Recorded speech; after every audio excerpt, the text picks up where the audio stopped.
What is up, full-time family? We are live. It's time for full-time MMA live. Today is Wednesday, August 8th, and we're going to cover a few topics that have been going on over the last 24 or 48 hours in the MMA world. And one of the things that happened last night, of course, is Greg Hardy's return to Dana White's Tuesday Night Contender Series, and boy, did he look scary. Holy fuck, and I'm not even talking about the KO, which was also somewhat scary. But what really got me like, yo, this motherfucker is serious. Like, if you watch the fight, like for the whole minute after the knockout, he was just fucking mugging his opponent like he was ready for a second fight. Like, I hope you do get back up. Like, no, dog, that's not how this works. The referee already stopped the fight. There's not going to be another fight, dog. And he's just taking deep breaths, just ready to fuck something else up. I'm like, damn, like, it was like, it reminded me of like the Hulk. Like, someone snapped this guy back into it. Like, turn this motherfucker back into Bruce Banner. You know what I'm saying? It was crazy. So that happened last night, and a few other things. But in order to give the full-time family a little bit of time to roll into the group chat, we're going to start this off, of course, with a couple of MMA parodies by yours truly. So let's hit the DC Double Champ XXX Tentacion Look at Me remix. Go. Yeah. Hey.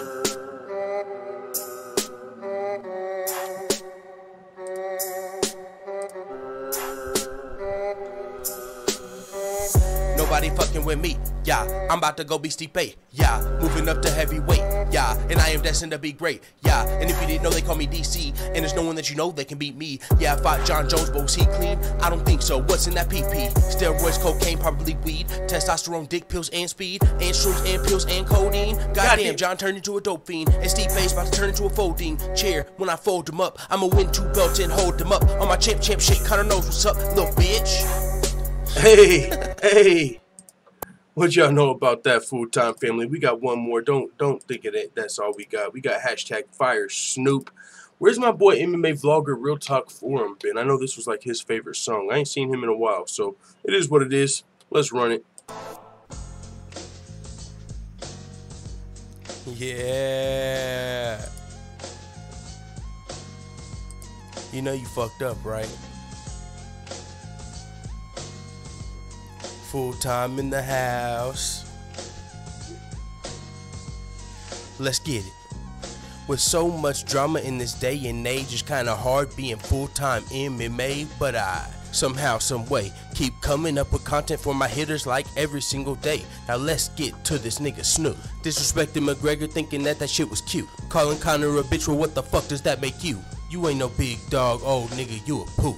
And keep it real, Conor didn't even fucking lose. Fuck the Mayweathers, made $1 million off them dudes. And that's in a pillow fight, boxing ain't no real fight. How we get knocked out, still walk out looking like $1 million likes. Snoop, I think you sipping too much gin and juice, cause something's gotten into you. What the fuck you thinking dissing one other dude's getting you paid? Now a lot of people don't like you, got them on Twitter yelling hashtag Fire Snoop. Bitch! What's up, full-time family? Y'all ready to start the show? I see my dog's Web's PK Vids in the building. OG Brown, what's going on? And Daniel Reza. So, yeah, man, we had Dana White's Tuesday Night Contender Series last night. And speaking of Fire Snoop, low-key, Snoop, that's where Snoop got fired from. Well, maybe his contract got renewed. But a lot of people were calling for Snoop Dogg to get fired. And if you recall, in Season 1 of Dana White's Tuesday Night Contender Series, there was actually the Snoopcast option available where Snoop Dogg and Uriah Faber were both doing their own color commentary, which was kind of enjoyable. It was kind of entertaining, but yeah, of course, Snoop Dogg didn't really seem like that was the position for him. You know, maybe there's a position for Snoop Dogg, you know, trying to bring some new fans or a new market to the UFC, but maybe not doing ringside commentary. But it is what it is. He's no longer here, and the Season 2 of Dana White's Contender Series just ended last night. No more Dana White's Tuesday Night Contender Series for the rest of the year, but to be honest, we don't need it. Holy smokes, the rest of this year is stacked. We got Darren Till versus Tyron Woodley coming up, McGregor versus Khabib, Madison Square Garden, which likely will have Nate Diaz versus Poirier. We could be looking at George St. Pierre's return versus Anderson Silva, or who knows, the winner of McGregor and Khabib. There's a whole lot of crazy stuff coming up, champ versus champ fights. I mean, just a great time to be an MMA fan. But tell that to the casuals, because clearly they ain't tuning into none of the shit we've had going on lately. Yo, I don't know what this means for the sport, but it's just kind of weird. It seems like there's a lot of fans, the casual fans, who it seems like the UFC's appealing to. It seems like they're going away from the sport. They haven't really been giving a fuck about some of these recent cards. Now, crossing our fingers and hoping that changes for whenever McGregor versus Khabib comes back. Maybe all the casual fans have just been waiting for Conor McGregor. So we'll see what happens. But I mean, it's not even just the numbers of the pay-per-views. We saw a free card. UFC on Fox had terrible numbers. And, hey, just as an MMA channel, I can tell you our numbers have been at an all-time low, too. I mean, we've got our subscribers are at an all-time high. We're almost up to 8,000, which is probably going to be coming in the next couple of days. But our views, all-time low. So, with that being said, the casual fan, it doesn't seem like it's really caring too much about what we got going on over here in the world of MMA. But maybe that'll change at the end of the year with all of these big fights coming up. You know, all the fans are going to come around acting like they've been here, acting like they watched UFC Calgary. We know you ain't watched UFC Calgary. You can't trick us. Hey, whenever someone comes up to you, like any time in these next 4 months toward the end of this year for the UFC, if they come up to you and they act like they're just the biggest MMA fan, man, y'all gonna have to let them know. Y'all ain't watch UFC Calgary. Y'all didn't see UFC 225. No, I'm just saying, man, where these guys been? Don't come back around now that Conor's back. No, it is what it is. I'm just having some fun. But yeah, man, last night, Dana White's Tuesday Night Contender Series happened. Greg Hardy, another KO in under a minute. I mean, he's knocked out all of his opponents in the first round. I don't know if any of them have made it out of the first minute. Greg Hardy, coming over from the Carolina Panthers, had a little bit of a situation, so he got kind of, I don't know if kicked out is the word, but blackballed maybe is the word from the NFL. He couldn't re-sign there. And it looks like they didn't want to give him a second chance, which was what Dana White's doing. I mean, this guy only had that one incident to our knowledge that everybody brings up, Greg Hardy, the one time where he might have put his hands on his significant other. I don't know if his girlfriend, wife, either way, you know, he's looked at as a woman beater from that one instance. And to be fair, whenever they went to court, she didn't even show up. So it's not even like he technically got like charged with the crime, but still there was like some pictures and stuff that came out. And so he's painted as guilty in the court of public opinion. And with that being said, he's painted so guilty, it's to the point to where like you can't even mention this guy Greg Hardy's name without somebody talking about beating women. It's like, God, he's still got other shit going on. Like, it's not like every time he sees a woman, he's just punching shit. I mean, he stood next to Laura Sanko now, I believe, twice, and she's still safe. So, I mean, I don't think his nickname should be like Greg Woman Beater Hardy. You know, I think I'm cool with giving the guy a second chance, and so is Dana White. But with that being said, even if you have a second chance in the UFC, this is a very unforgiving sport. We're not throwing balls and kicking pigskin around anymore. Somebody's getting knocked the fuck out. And as of right now, it's been Greg Hardy's opponents, and so that's good for him. But it's a matter of time before I think Greg Hardy's day is coming for himself. I'm sorry. I just have a feeling Greg Hardy's going to get his fucking clock cleaned at some point coming into the UFC. He's a very dangerous and very scary heavyweight, especially after last night. But this is the UFC, man. Like I said, this is professional fighters.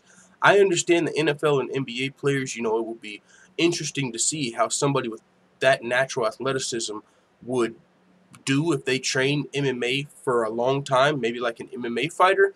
But just coming over here with your athleticism from the NFL is not going to be how you become a champion in my mind. I don't think Greg Hardy or somebody that's been playing football their whole life is going to be able to succeed at the championship level. Now, he might be able to knock a few guys out in the UFC for sure. Don't get me wrong. We saw what Francis Ngannou did before he got up to Stipe Miocic, and he was knocking motherfuckers out so vicious. People were like, forget the skills. We don't even need to see no more. This guy's about to be a champion. He's just so brutal and so big and just so much power from Francis Ngannou. People had like written him in as like the next heavyweight GOAT already. And we hadn't even saw his grappling credentials or for that matter, his cardio, because he was just knocking everybody out.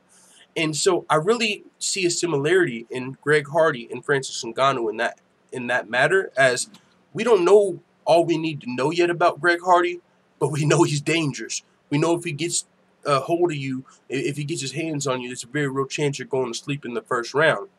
Now, he's going to be getting an increased level of competition and also start having to fight probably more well-rounded fighters. And that's what Dana White had to say. He says the ground game will decide whether or not Greg Hardy is UFC ready. Now, Greg Hardy has had 2 knockouts in Dana White's Tuesday Night Contender Series, and in those knockouts, you know, he's looked great standing up. The fights ended really fast, though. And so Dana White went up to him, I believe, and he said, hey, I hope you're working on your wrestling, you know, because we all know the knocking guys out is only going to work for so long until somebody tries to put you on your back or even test that cardio. Hell, Greg Hardy, after both of his first-round knockouts, has been taking deep breaths, you know, and it's like you would think he was in a damn 3-round or 5-round championship war, but this motherfucker's knocking dudes out in 17 seconds, breathing like on the mic. Yeah, Laura, I just wanted to come in here and get the job done. It's like, damn, bro, you was only in there for 17 seconds. What's really going on in that gas tank? You know what I'm saying? And so he's got time to develop his skills, his wrestling, but also his cardio, something he's going to have to work on, it seems like, you know. And that's something in my mind coming over from the NFL. I wouldn't have expected this dude to have a cardio issue, but actually if you think about it on the NFL, right, if you get tired, you can go to the sidelines for this down. Like, you can go hard for 3 plays and then go chill till you got your breath back, then get back in the game and go hard again, chill till you got your breath back. So it's not like a constant 15-minute grind in the NFL. So maybe he won't have the cardio for MMA. But it is what it is. Either way, once he gets in the octagon, like Francis Ngannou, you don't have to have fucking... We're not talking about Greg Hardy versus Stipe Miocic or Greg Hardy versus Daniel Cormier. We're talking about Greg Hardy versus Derrick Lewis, the Black Beast. That's all we need to get to. That's all I want to see. I don't think Greg Hardy's going to become a damn champion, but I do think he's got what it takes to knock out enough dudes to ultimately face the Black Beast, and that's the fight that I think we all really want to see. Woman beater versus Captain Save-A-Ho. I mean, how can you beat that? My dog swiggity swinging, biggity banging, like I'm turning left, I'm biggity busting up right. Derrick Lewis would love to get his hands on this former NFL player that has the nickname of woman beater just in public opinion. Now, like I said, I'm willing to give Greg Hardy a second chance, and until he, you know, beats another woman or beats one woman for that case, allegedly, you know, you got to be careful. But until he fucking gets wrapped up in like the same sort of situation, I'm gonna go ahead and give Greg Hardy a second chance. That's just who I am. I mean, I don't think one person makes a mistake and they should fucking have to live with that the rest of their life. But hey, I get it. There's always gonna be those people, and that's one of the things Dana White had to say as well. You know, like I believe it might have been Laura Sanko, but someone asked him like, you know, what about Greg Hardy's history? You know, how do you feel when all these people keep asking you about him? And he's like, look, yo, I'm giving him a second chance. He not only did he quit drinking and quit drugs, he also hit rock bottom, and he's coming back for a second chance. What are you supposed to do with the guy? Just can he never come back from anything? Just throw him away? Like, so. And on top of that, it's kind of a huge opportunity for the UFC. So I'm not mad at it at all, but. Of course, this is 2018, the era of the SJW, and they're going to find anything they can latch on to fucking, nah. So it is what it is. You know how that goes sometimes. But he says, this is what Dana White told Greg Hardy. I told him, I hope you're working on your wrestling because I think guys are going to start coming out and trying to take you down. I don't see how much longer guys will come out and strike with him. He claims he's working on his wrestling and ground game all day, every day. So we're going to continue to build this guy, continue to get him fights and see what he does. It's a level of competition. The guy is 1-0, and he just fought a guy who was 3-0. And so, you know, that's true. You know, Dana White, they're not being stupid with this guy. Why would they? You know, he's a guy that's got a lot of potential, not to be the fucking next heavyweight champion, but to bring a whole different set of eyeballs. I'm telling you right now, every time Greg Hardy fights, even in the amateurs, that shit low-key makes SportsCenter, because all the casual crossover fans know Greg Hardy from his NFL days. So now that he's in here, my brother, the microwave, who didn't watch UFC Calgary because he's a casual piece of shit. I'm not trying to shit on the casual fans, but you motherfuckers have been letting me down lately.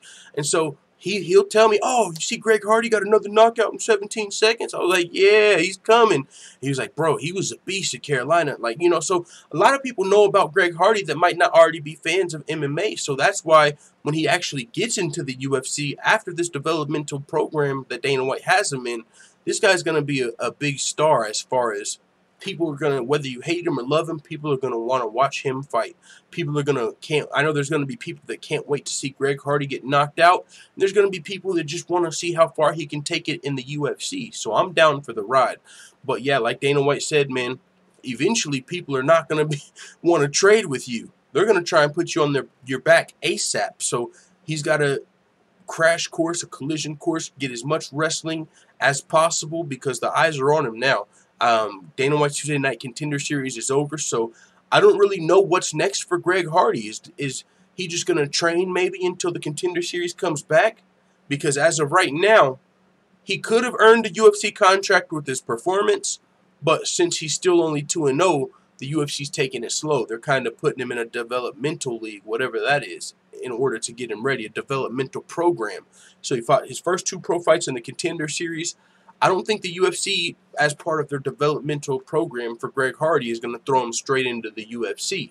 Maybe they give him more time to work on his ground game, and then when Contender Series comes back around, he actually fights for his contract or something. I could see that happening.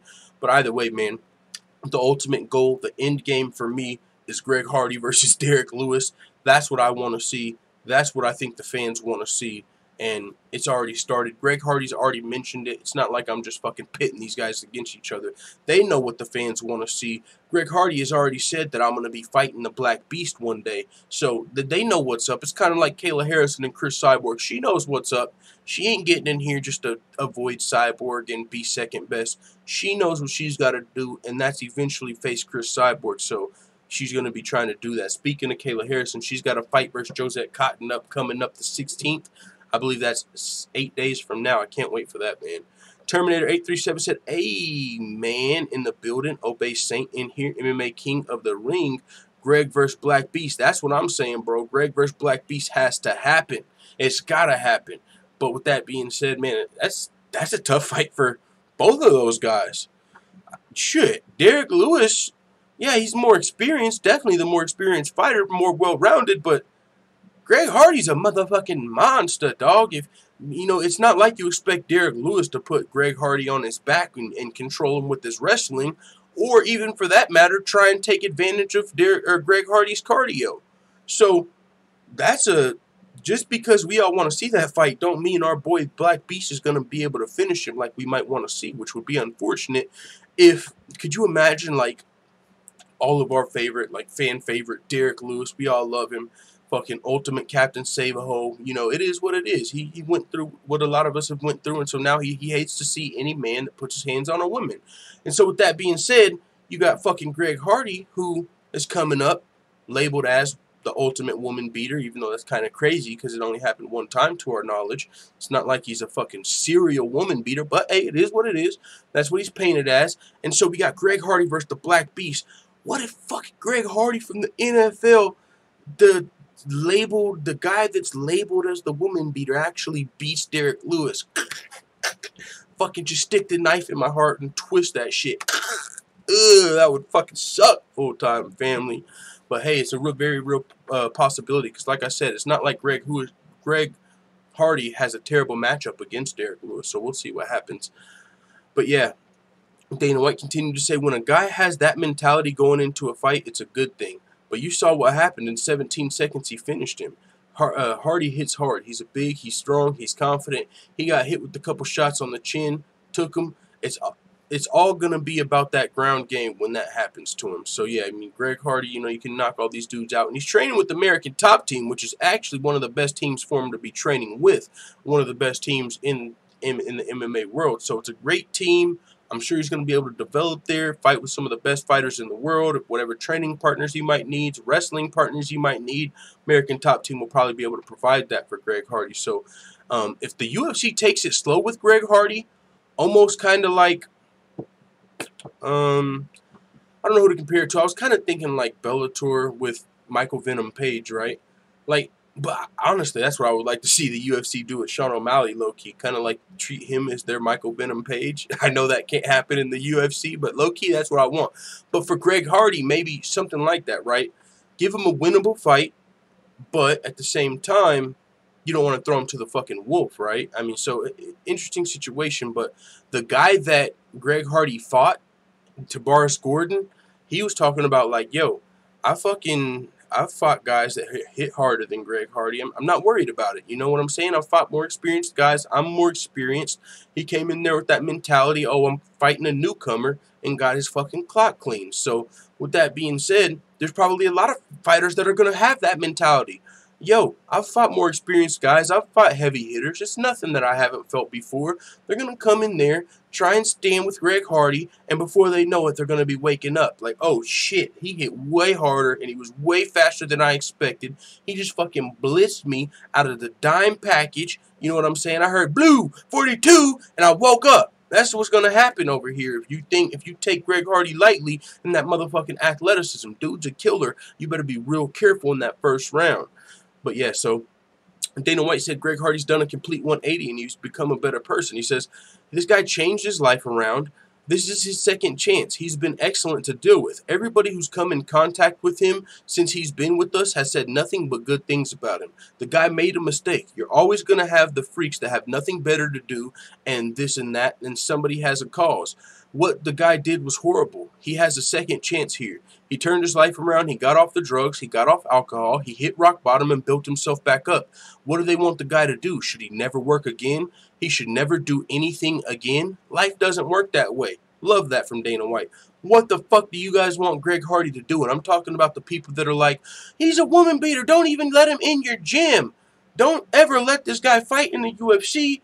How could you even think about signing this woman beater? It's like, what the fuck is he supposed to do? It happened one time. You don't even know the details at all. I know some people don't care about the details, which that's kind of fucked up in my opinion. You don't care about the details. You just hear about the situation and label this guy as the scum of the earth forever. No fucking comeback. No second chance. Sorry. It's like, you know what I'm saying? So I love that Dana White had that to say. Like, what, should he never work again? Like, McDonald's shouldn't even hire the guy because he fucking has that on his record. Like, don't ever let, like, come on, man. So, yeah, I'm down. I like that Dana White's giving him a second chance. And like you said before, he didn't say it right here, but Dana White said if this guy fucks up again, there ain't going to be no passes for him. You know, no one's going to take it easy on him if he fucks up. He knows that. So, I think we should just wait until that happens. And if it doesn't happen, give this guy his second chance. But with that being said, I'll say this. Everything that I just said, yeah, I want to give him a second chance. But keep your eye on this motherfucker, Greg Hardy. He's scary, dog. I low-key was like, I was hoping that, you know, Laura Sanko had, like, security behind her. This is a joke, by the way. I'm half a fucking comedian. But with that being said, no, seriously, on a serious tip, after he knocked out Tebaris Gordon last night, Greg Hardy, he mad-dogged him, whatever word you want to say, mean-mugged him. He mean-mugged the guy as he was getting tended to. It was like, bro, the fight's over. Like, you know, the doctors were in, both of their teams were in. There was like 20 people in the octagon. The fight was over. You know how after the fight's over, everybody comes in, the doctors come in, the teams come in. Fucking Bruce Buffer comes in to announce the winner. Everybody was in the octagon, and fucking Greg Hardy still had his fucking eyes just ready to go. Just like somebody, like he was not out of go mode, like just fucking mad dogging. Like his team had to come in and like wave their hands in front of his eyes, like, you there, bro? Like, yo, fight's over, you won. Snap out of it. It's cool, bro. He didn't do nothing. Remember, we were just hyping ourselves. Chill. Like before this motherfucker charged across the octagon ready to get in another fight. I'm telling you, he seemed like he had a mean streak. I don't want to say anger issues, but, I mean, where there's smoke, there's fire. He definitely has a mean streak to him. I mean, it's like the fight's over. Most people after the fight, they're celebrating. Yeah! Fucking did it! Woo! What's up, camera? Fucking mom, I love you! We're coming! This motherfucker is just nostrils flaring, fucking growling. You know what I'm saying? Like, damn, chill, bruh. Rugby Queen said Greg Hardy can go to hell. I know he's not going to have the most fans in the world, and you know what I'm saying, especially a female. So I respect your opinion, but yeah, man. Battle of the Woman Beater, says Rugby Queen. What are you talking about? Like if fucking he fights Travis Brown or something? But yeah, no, that's why we want to see Derrick Lewis give him that work, though. Greg Hardy has been drinking the Badger milk, says hair-hatted hooligan in here acting a motherfucking fool again. EBS Rock says, serious shit, maybe you can write a stand-up, homie. Yeah, yo, I would love to do fucking stand-up comedy. Like, growing up more as a teenager and kid, I fucking loved watching. That was my shit. That's why I'm so into it. Yeah, no, that's honestly a legit idea. I might do that, low-key. I might do some fucking stand-up comedy, whether it's local or what. I just have to get my feet wet. I've never done it before, so I really don't know how to approach writing a joke. Like, I know I can be funny, but I don't know how, like, to set shit up like that. So, yeah, it's something that I would love to do, though, for sure. Yo, full time, what you think of this little dweeb Robin Black? I honestly, what, did he do something recently? I like Robin Black as far as, you know, what he brings to the MMA commentary game, and, you know, he's very entertaining, and, like, you know, I like, but what, did he do something recently? Are you asking me about something that he actually did recently? MMA District said, you have a great channel, support your mate. Hey, I'm mother trucking, appreciate it, MMA District. That's great to hear, man. You know what I'm saying? Especially in these times of the lowest fucking ratings of all MMA programs ever. And I'm chalking it up as that's what's going on. But honestly, I also think that YouTube's algorithms are kind of sketchy right now. Terminator 837 said, who dat? Hairheaded Hooligan said, Greg Hardy in prison is scary. Yo, he's not too far away. I'm just joking. I'm just joking. He's still far away. Give him a second chance. Dana White, we already talked about that. Why can't Robin Black ever land a commentary job, says EBS Rock? I don't know. Maybe he doesn't want one. I mean, he was with TSN. I think he might be up in Canada doing his Thug Dizzle. We don't get to see from him as much, but I think he's like on Canada's ESPN right now, like low-key. I think he's got a good job somewhere, just not where we get to see him that often. Why can't Robin Black? Oh, yeah, we already landed that. Who you got, Khabib or Conor? MMA District. I hate when people put me on the spot because I already know, man. It's such a hard fight to call, bro. But, like, my head is going toward Khabib, and my heart's pulling me both ways. Because I fuck with Khabib, but Conor's my motherfucking dog at this point. I don't know, man. Like, I don't know. When we get in the new studio, says EBS Rock, we might not be, man. Fucking my GoFundMe got flagged down, so we're not getting that money. Now I'm late on rent. My rent was due 2 fucking days ago. Late on that. Don't got the fucking GoFundMe to help get the money for the deposit for the when my lease is up, so I don't even fucking know, bro. We might not be getting a new studio at this point unless something happens, which I don't see it happening. Like, unless we get like a sponsor, a fucking loan, something like that. I don't think we're going to be getting a new studio, but it is what it is, man. You rock with it, you roll with it. Maybe we'll be in one next year, you know what I'm saying? MMA District said, do you like any Scottish MMA fighters? Isn't Joanne Calderwood Scottish? Is Brett the Pikey John Scottish? I fuck with both of them, but I don't know specifically if they're Scottish. But, yeah, if they are, name some Scottish fighters, Obey Saint, but I'm sure I do. It's not like I'm fucking racist against Scottish people. Why would I not? No, but low-key, I might start embracing...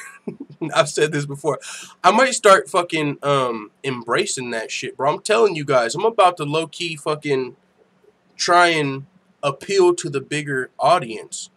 And it's going to be hard because that's not really keeping it real. But if you just think about the majority of the fans of the UFC and MMA, it's the target market. I don't want to say like straight white people, you know, there's Mexicans and everything, but as far as like, I come from more of like a hip-hop background-ish, and that's definitely not the target market, you know what I'm saying? It's not like the UFC's pushing all of these fucking, you know what I'm saying? I don't even know how to describe it without sounding like race baiting. That's not what I'm fucking trying to do, but I'll say hip-hop instead of black, you know, the fucking whatever, you know what I'm saying? I want to start like leaning more toward the white side. It's going racist, but you know what I'm saying? Just to see if that changes things sometimes. It's kind of stupid, though. I really don't want to do that because I would have to, like, put on an act, and I don't know how long I could keep that up for without joking, but yeah, man. This is some shit I've been thinking about lately. Hairheaded Hooligan says you can beat up your landlord? Yeah, and then be fucking homeless. I mean, he's not even a landlord. This guy's a slumlord. He tried to tell me I didn't pay last month's rent, but I had the receipt. But then we find out we're paying our neighbor's water bill for the whole last year, and we didn't know about it, and he wasn't going to tell us. Like, so fucking stupid, dog. And then this is the fucked up part, right? Because we're paying somebody else's water bill. It's added on to our water bill. And then when we're late on rent, he charges us a late fee. So it's like I'm having to work double time to pay this double water bill, so I'm late on rent, and now I'm getting charged a fucking late fee, so it's a big blah. Wrath of the Raider said, don't sell us out low. Keep it real. UFC don't promote us blacks. Hey, see, now you know where I'm going. But see, what I get that, but I mean, you know what I'm saying? I'm broke as fuck. You know what I'm saying? Like, if that's where the money is, you know, at least for the beginning, I'm trying to not be hung. You know what I'm saying? If my channel gets shut down because my internet's off, what the fuck? You know, ain't nobody gonna be promoting shit. You know what I'm saying? So, it is what it is. Landlord might be smoking meth. My neighbors definitely are. Maybe he fucking parties it up with them. Hey, you guys, save your water bill. I'll smoke some meth with you and make your neighbors pay your fucking water bill. But my neighbors definitely smoke that shit. And I've been paying their fucking water bill. Ugh, it is what it is. Dana White's made his prediction for the UFC 229 pay-per-view buys. Obey Saint said, would you rather fight a Khabib-sized bear or a bear-sized Khabib? That's a good question. I would rather fight a bear-sized Khabib, because he's still a fucking human. You know what I'm saying? Wait, I just realized that a bear-sized Khabib is, well, he's still like a 155-pound bear with fucking claws and teeth and shit. I still think a 155-pound bear would probably fucking kill you. I thought Paul Craig was going to be the next McGregor, says MMA District. Okay, yeah, I like Paul Craig, the bear Jew. I like him. I don't know about them, you know, yeah. I like him. I fuck with him. I like when he fights. Pinhead says, then bet $2,000 on the next fight you think will be a landslide. Yeah, the problem is we don't have $200. How can I make a $2,000 bet if I don't even have $200? Or I would, if that was, bro, I would have did that on Colby Covington. On the fake money, I bet $1,000 on Colby. I was more confident in Colby Covington than probably any fight that I've been confident in a long time. And it was great odds. So if I had $2,000 to bet on Colby back then, I would have did that shit. I was pretty sure he was going to beat RDA in that fight. I was pretty confident. And so, yeah, that's a great idea, but you have to have the fucking $2,000 to bet. That's the problem. Yadong Bear in the building. Israel A. Yadong in the building. Darren Till is the next big name, said MMA District. Might be a little too soon. If he beats Woodley, the fucking put the backpack, the rocket pack on him, and he's taken to the moon. If he beats Woodley, that's all we need to see from Darren Till. He'll become the next biggest star. But if he loses to Woodley, he'll just need a little bit more time. So, yeah, with that being said, we're caught up on the comments, full-time family. Let's see Dana White's prediction for the Conor McGregor versus Khabib Nurmagomedov pay-per-view buys. This is what Dana White had to say. Actually, I think we can actually play this. You guys are, I don't know. I'm skeptical playing these because I don't want to get my shit taken down. But it's crazy because we were live streaming that press conference. Some of you guys might have saw it on the other channel, Full-Time MMA 2, and they took it down due to copyright while we were streaming. So we had to stop streaming. But then the next day I went back to it and they put the video back up and they just took the ad money on it. So it's like they didn't give me a copy. The first day they were going to give me a copyright strike. The second day they were like, nah, we're good. We'll wait or something. So now the video's back up, but I didn't do anything. It's kind of interesting. Kenshiro Ryu says, Darren Till has the champion's mentality. He already don't give a fuck about who he leaves behind on his way to the top. Yeah, man, he's definitely got the championship mentality, but shit.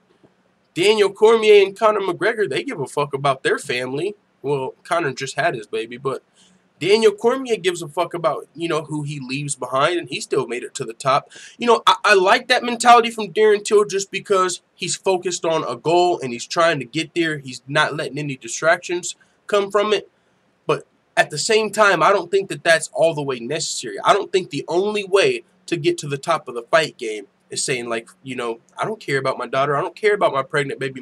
I just don't, and I know that was out of context, but I just don't think that's the only way. And I say that because we've saw guys get to the top of the sport that are good family men, right?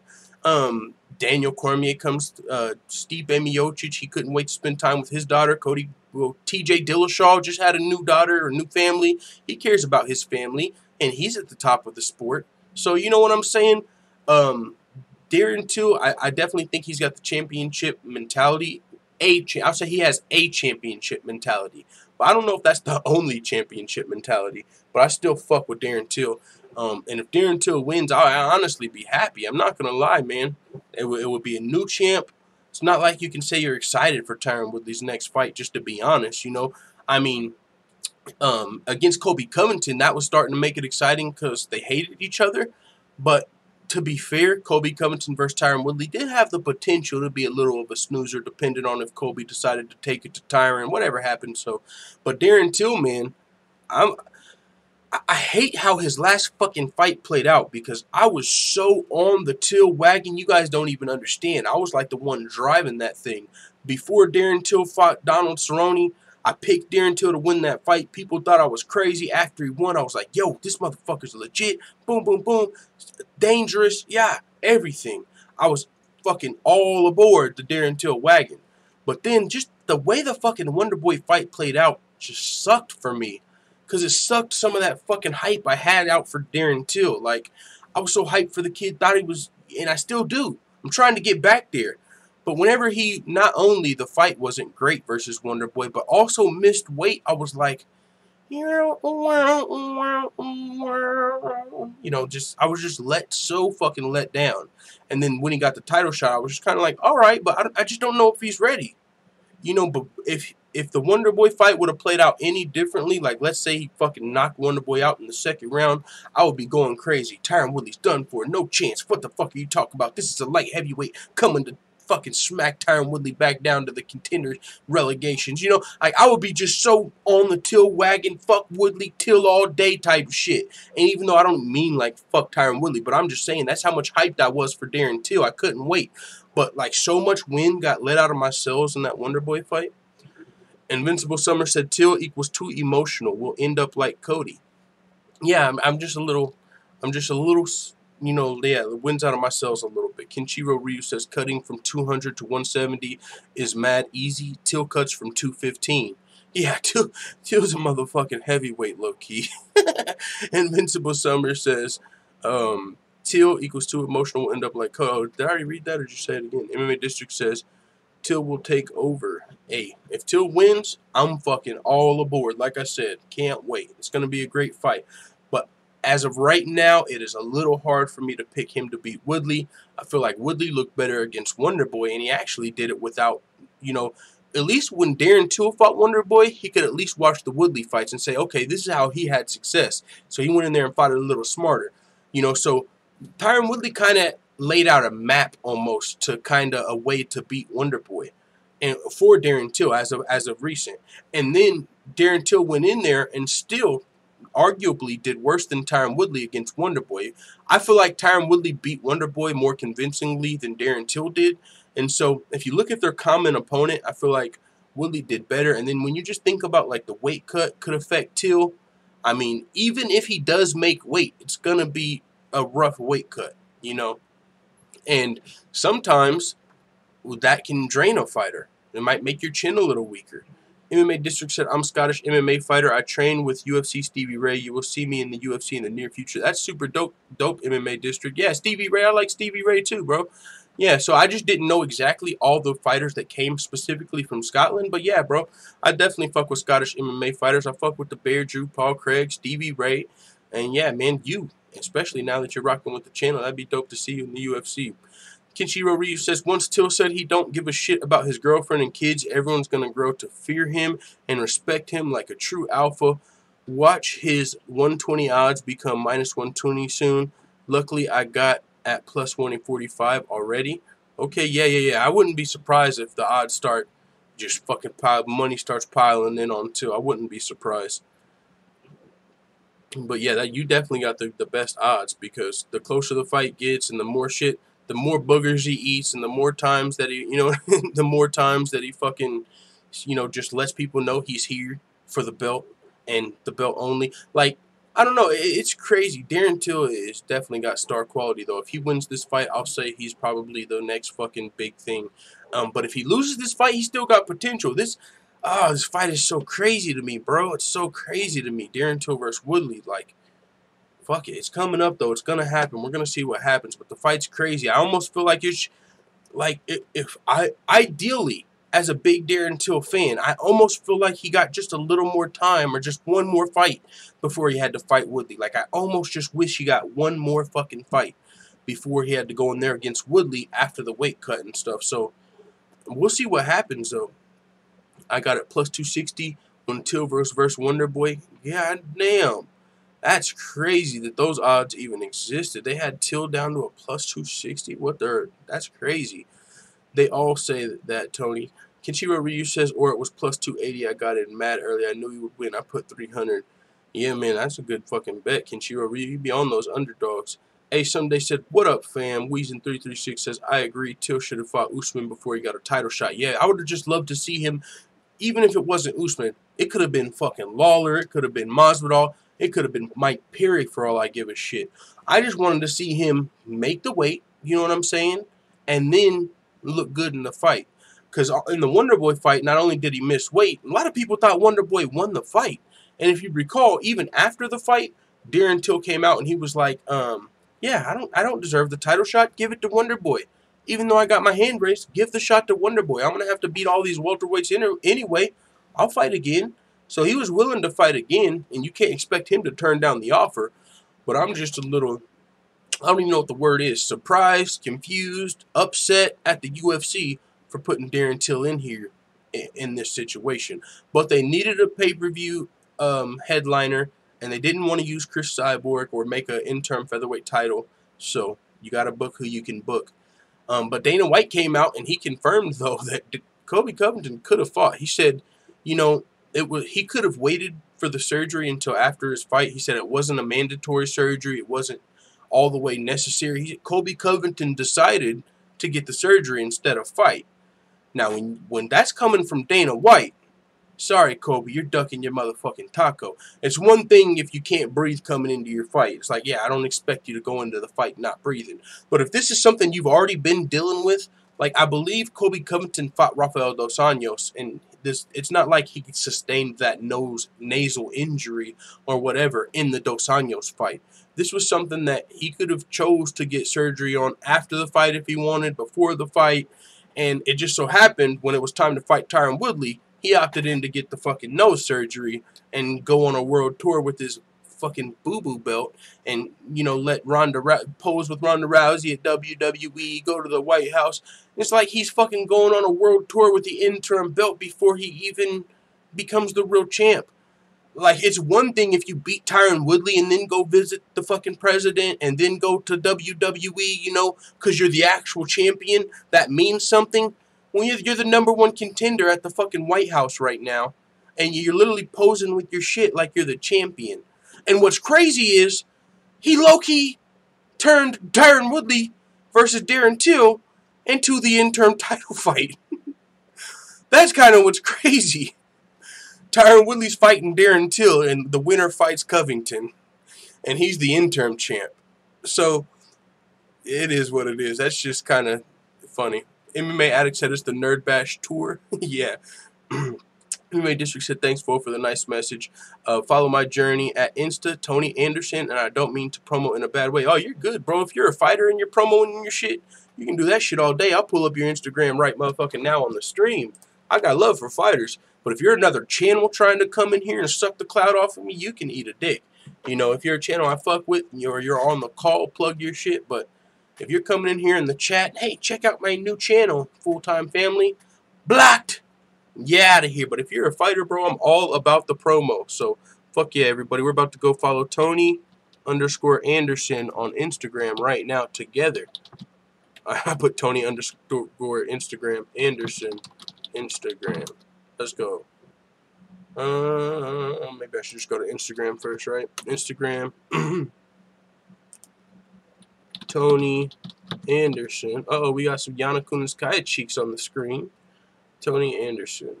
Oh, with the underscore, though. Can't forget the underscore Full-Time Family. There we are. What's up, Tony Anderson? My motherfucking dog. Follow. All right, y'all. Make sure you guys go follow Tony Anderson on Instagram. Part of the Full-Time Family. That's dope. So, yeah. What's up? Student Bahar Muhammad, or do you guys are y'all trying to take it back to the cheeks? Y'all just want to scroll down Full-Time's Instagram timeline and see what MMA fighters got the cheeks out? Is it time for a quick cheek break? By the way, that's what I'd be posting about. If you're interested, make sure you follow me on Instagram as well, because some of the times I just post like the pictures of the videos that we posted up. So yeah. Gary Kendrick Jr. Oh shit, hope everything's alright. Little surgery and shit. Hope you're good, Gary. Princess Natural, what's going on? Conor McGregor, happy birthday, Queen D. You're too big beast. Oh, smacks. It's Queen D's birthday. The Black Beast, don't bring a dildo to a knife fight or a gunfight or a fight at all. I've seen that. He starts whooping someone's ass with a dildo. Let's hit play.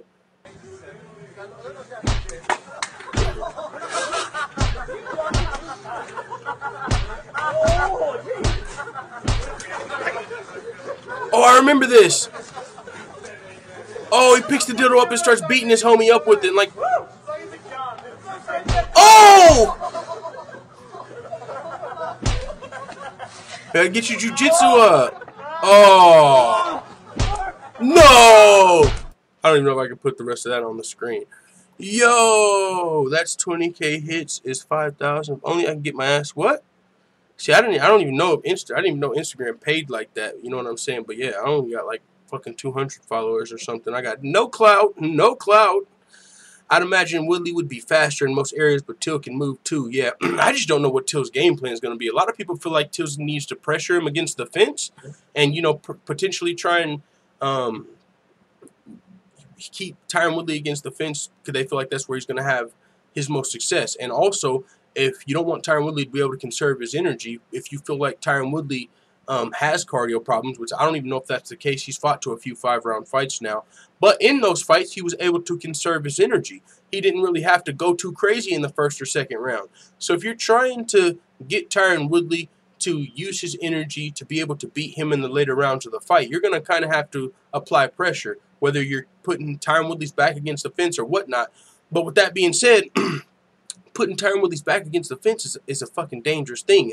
That's what he likes to do. He likes when people pressure him. So he has the entire octagon to either get a takedown or land that overhand right. So there's not many great strategies to really just beat Tyron Woodley unless you look at one of his older fights before he was the champion. But that was before he was the champion. So you can look at the Rory McDonald fight all you want to and whatnot, but it's just going to be a different fight. I honestly, and Tyron Woodley disagrees with this, but I felt like Colby Covington was a bad matchup for Tyron Woodley because Colby Covington's probably the best wrestler not named Kamaru Usman in the welterweight division. And so with that being said, he's a guy that might be able to control Tyron Woodley against the fence, not just try and pressure him against the fucking fence and fucking, you know, strike with him. He's a guy that's going to be trying to use his grappling, his wrestling to control Tyron Woodley against the fence with his fucking head pressure and trying to attempt takedowns and just making Tyron Woodley work against the fence. That's how you're going to get that energy out of him. You ain't just going to be able to stand there and try and strike with it. It's back to the fence. You know, like you have to put him in some sort of clinch or something. And so I felt like Colby Covington might actually be able to do that. And now Darren Till, you know, it might be a little different. So it might sound crazy to some of you guys, but I low-key felt like Colby had a better chance against Woodley than Tyron did. I felt like Colby had a better chance against Woodley than Till did. And Tyron Woodley actually recently came out and said that he believes Darren Till presents more threats than Colby. But yeah, I mean, Colby ducked his taco, so maybe he was scared, low-key. The Bullet Valentina gearing up for her fucking title taking. Is there anybody here that thinks Nico has a chance? It's crazy, right? She's the champ, but I'm talking about a puncher's chance. I'm talking about submission's chance. If Nico wins, do you guys think it'll be by KO or submission? It's definitely not going to be a decision. Isn't he dangerous on the fence? Yeah, Woodley's dangerous with his back against the fence. So unless you got him fucking controlled against the fence with head pressure and grappling, you don't just want to let him back to the fence and fucking tee off on you or shoot for a takedown. If you're going to control Woodley against the fence and use it to effect to the point to where you can take his energy from him, you're going to have your head on, you know, controlling him with your head fucking pressure, the grappling, trying to, you know, do everything you can to make him try and fucking get you off of him, not just stand there with him. So it'll be interesting. But yeah, I think I honestly low-key giving the edge toward Woodley in that fight right now. And it might just be because of the way Darren Till's last fight played out. Like I said earlier, if Darren Till would have won that fight more decisively against Wonder Boy, I probably would have been giving him the nod. If he even got a finish, or even if he won a decision, but it was a clear win, I would give him a better chance. But as of right now, just how that fight played out, I gotta give the nod to Woodley. And I know he's got a chance to lose. I mean, it's crazy. The odds in this fight, it's almost dead even already. And like Kenshiro Ryu said earlier, likely by the time fight day comes, Darren Till is going to be a favorite. And if that's the case, I'm not going to lie. that's when you should probably bet your fucking money on Woodley. If you can get the champion, Tyron Woodley, one of the greatest welterweights of all time, we don't know how he'd do against GSP, so you got to give GSP respect. You can't give him the nod. But Tyron Woodley, one of the greatest welterweights of all time, as a fucking underdog against newcomer, essentially, Darren Till, who's only fought one top 5 ranked welterweight in his career. He's a big guy, but to be fair, the only top 5 ranked welterweight he faced was Stephen Wonderboy Thompson. He beat Cowboy, then Wonderboy. Cowboy wasn't in the top 5.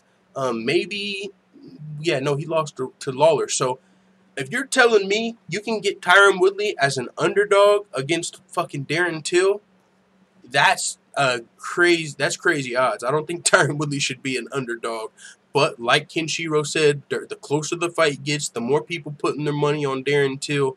And hey, might be upset by the end of the day. But if you count Woodley out, I actually think you're stupid, though. Like, I get if you're picking Till to win, but if you think Woodley can't win, or if you're counting Tyron Woodley out, if you think Till's going to win this easy, I actually think you should leave your hardcore fan card at the door on your way out. We've got 29 watching, 21 thumbs up, and 2 baby back bagel biters. So make sure you guys join the team, hit the thumbs up, and if you're new, make sure you also hit subscribe, because we would greatly appreciate it here at the Full-Time Family. Pinhead says Montano over Shevchenko.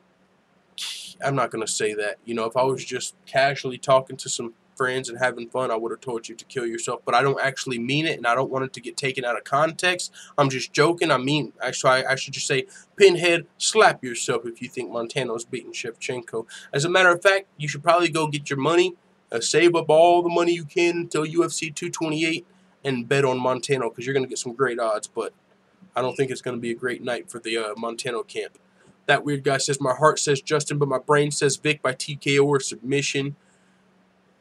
We'll talk about that a little bit toward the end of the show. Is there anything else we want to cover before we had our cheeks break? All right, we had our cheeks break. Let's see if we can see one other UFC fighter. All right, Ariana Celeste. That's a nice little break. All right, all right. We got some eye candy. Now back to the MMA news, Full-Time Family. Dana White, have we played this yet? Dana White giving his predictions for Khabib versus McGregor, at least as far as the pay-per-view numbers. How close the press conference? He's given his prediction for the pay-per-view numbers, not the actual fight. Wouldn't that be crazy if Dana was like, yeah, man, I think Khabib's going to ragdoll him? That would be crazy if Dana White started giving predictions. More cheeks is always good. That's what I'm saying. We need a cheek break more often. Like we're going to start doing that, like halftime cheek break. You know what I'm saying? We're like scroll through Instagram and see what MMA fighters have been. Maybe we'll see Paige Van Zandt sponsoring her fucking Arcana. Yo, you guys, check. If you're interested in a free supplement, boom, check this out. You know what I'm saying? Maybe we'll just see some, take a break. Ain't nothing wrong with a little break. Remove Lizard said Montano is lucky Mario's not reffing the match. Yo, where's Mario Yamasaki? No, I ain't even gonna do that to Nico. She's back. She accepted the contract. Let's leave Mario Yamasaki and Dan Miragliotta off of that fight. Who knows? This might be the first time we see, you know what I'm saying, the fucking corner stop a fight. You know, because what do you guys think? What do you guys think about that Valentina versus Cachoeira fight? Do you think her corner should have stopped that fight? Or do you think, hey, it is what it is. Let her be a warrior like Mario Yamasaki. Hashtag get cheeks, says that weird guy. Definitely. We're going to have to, like, fucking add that to our itinerary every day. We start at 7 p.m. Eastern. At 8 p.m. Eastern, there will be a cheek break, an Instagram cheek break. So that's a new addition to the show, you guys. Make sure you remind me so I don't forget tomorrow. But we're definitely adding a cheek break. Team Khabib training the homeless, dollars for push-ups. I saw that. Someone sent me that, I think, in my email. I don't even know if I should like pull my email up on stream. Oh, I can pull it up over here. Boom, then I'll bring it up. Yeah, you guys want to see Khabib's squad making the homeless humble, even at least making them do push-ups. All right, Gmail, boom. What we got over here? Seismic shock. Yeah, you sent me the video. Bet. All right, pull it up. Oh, you guys hear it, but you don't see it yet. Alright, alright, alright. Pull it over here. Boom, boom. Now we're in the game. That wasn't no push-up. That don't count. You don't get your dollar.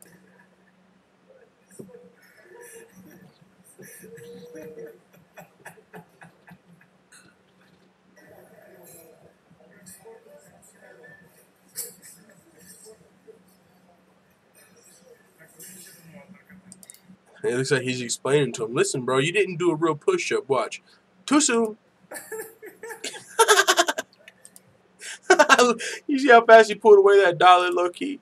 Like, no, you want this dollar, you better get down and hit a real push-up.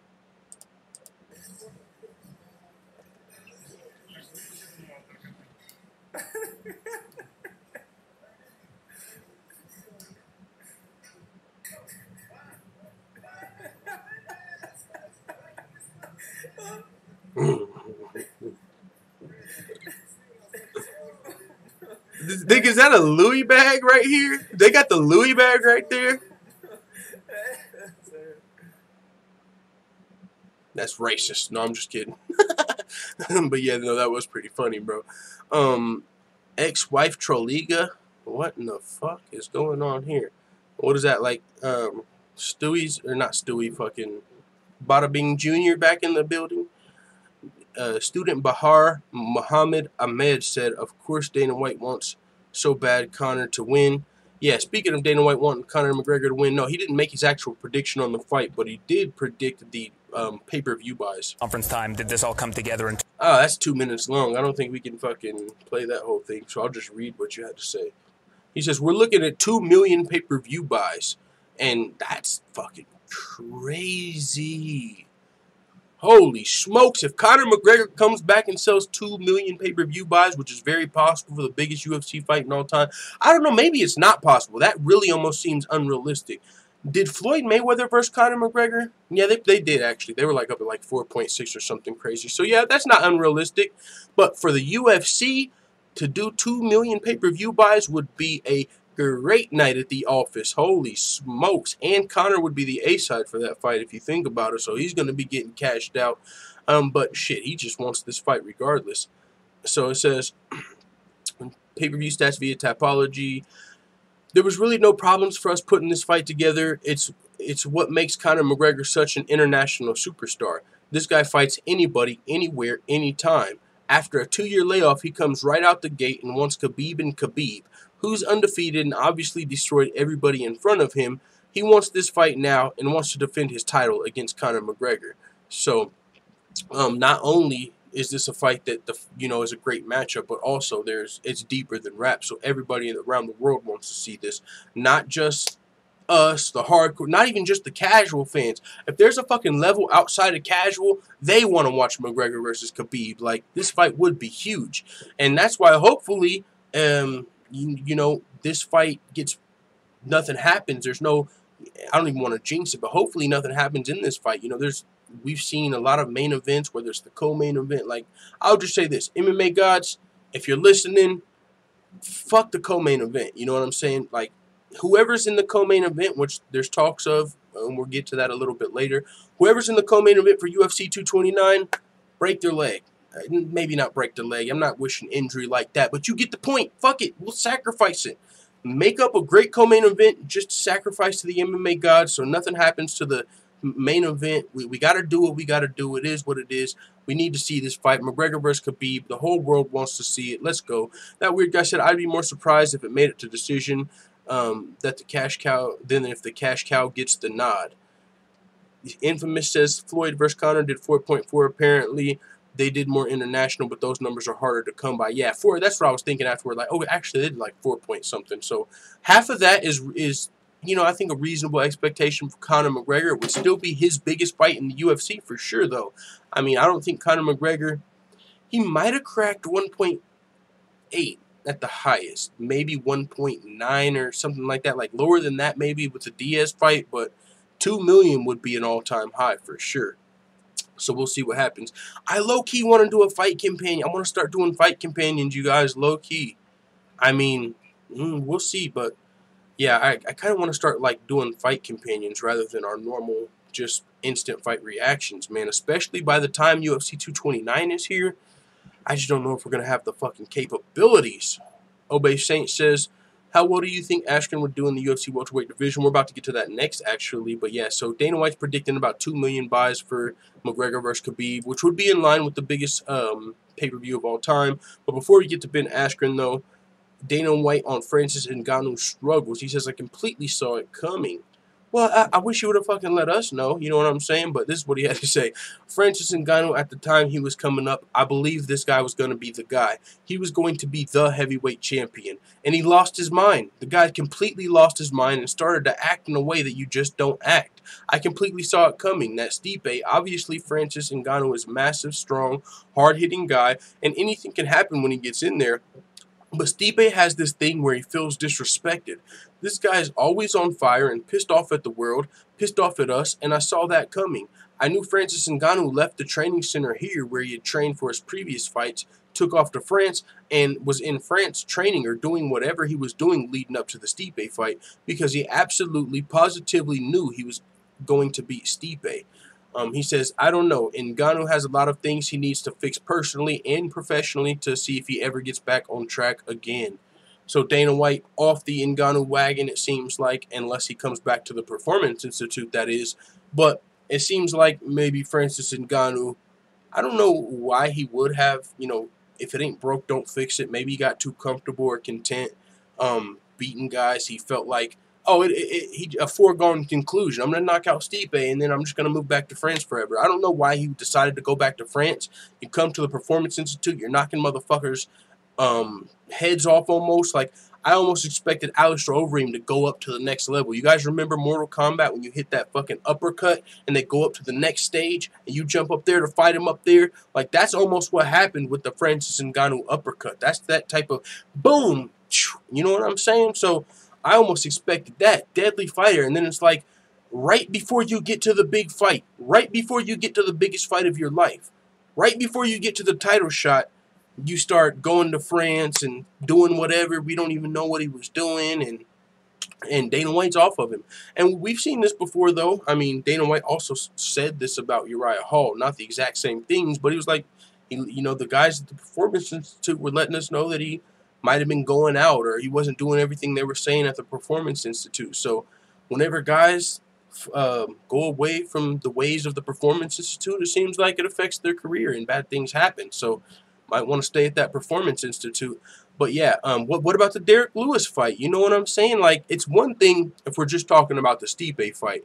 Like, yeah, you fucked up. I don't even know what was crossing your mind to think that you absolutely positively knew you were going to be Stipe, like Dana White says, and maybe he didn't feel like that, but that's what Dana White believes, and he talks to Francis a lot more and the guys at the PI a lot more than we do, so I think we just have to take Dana White's word for it here.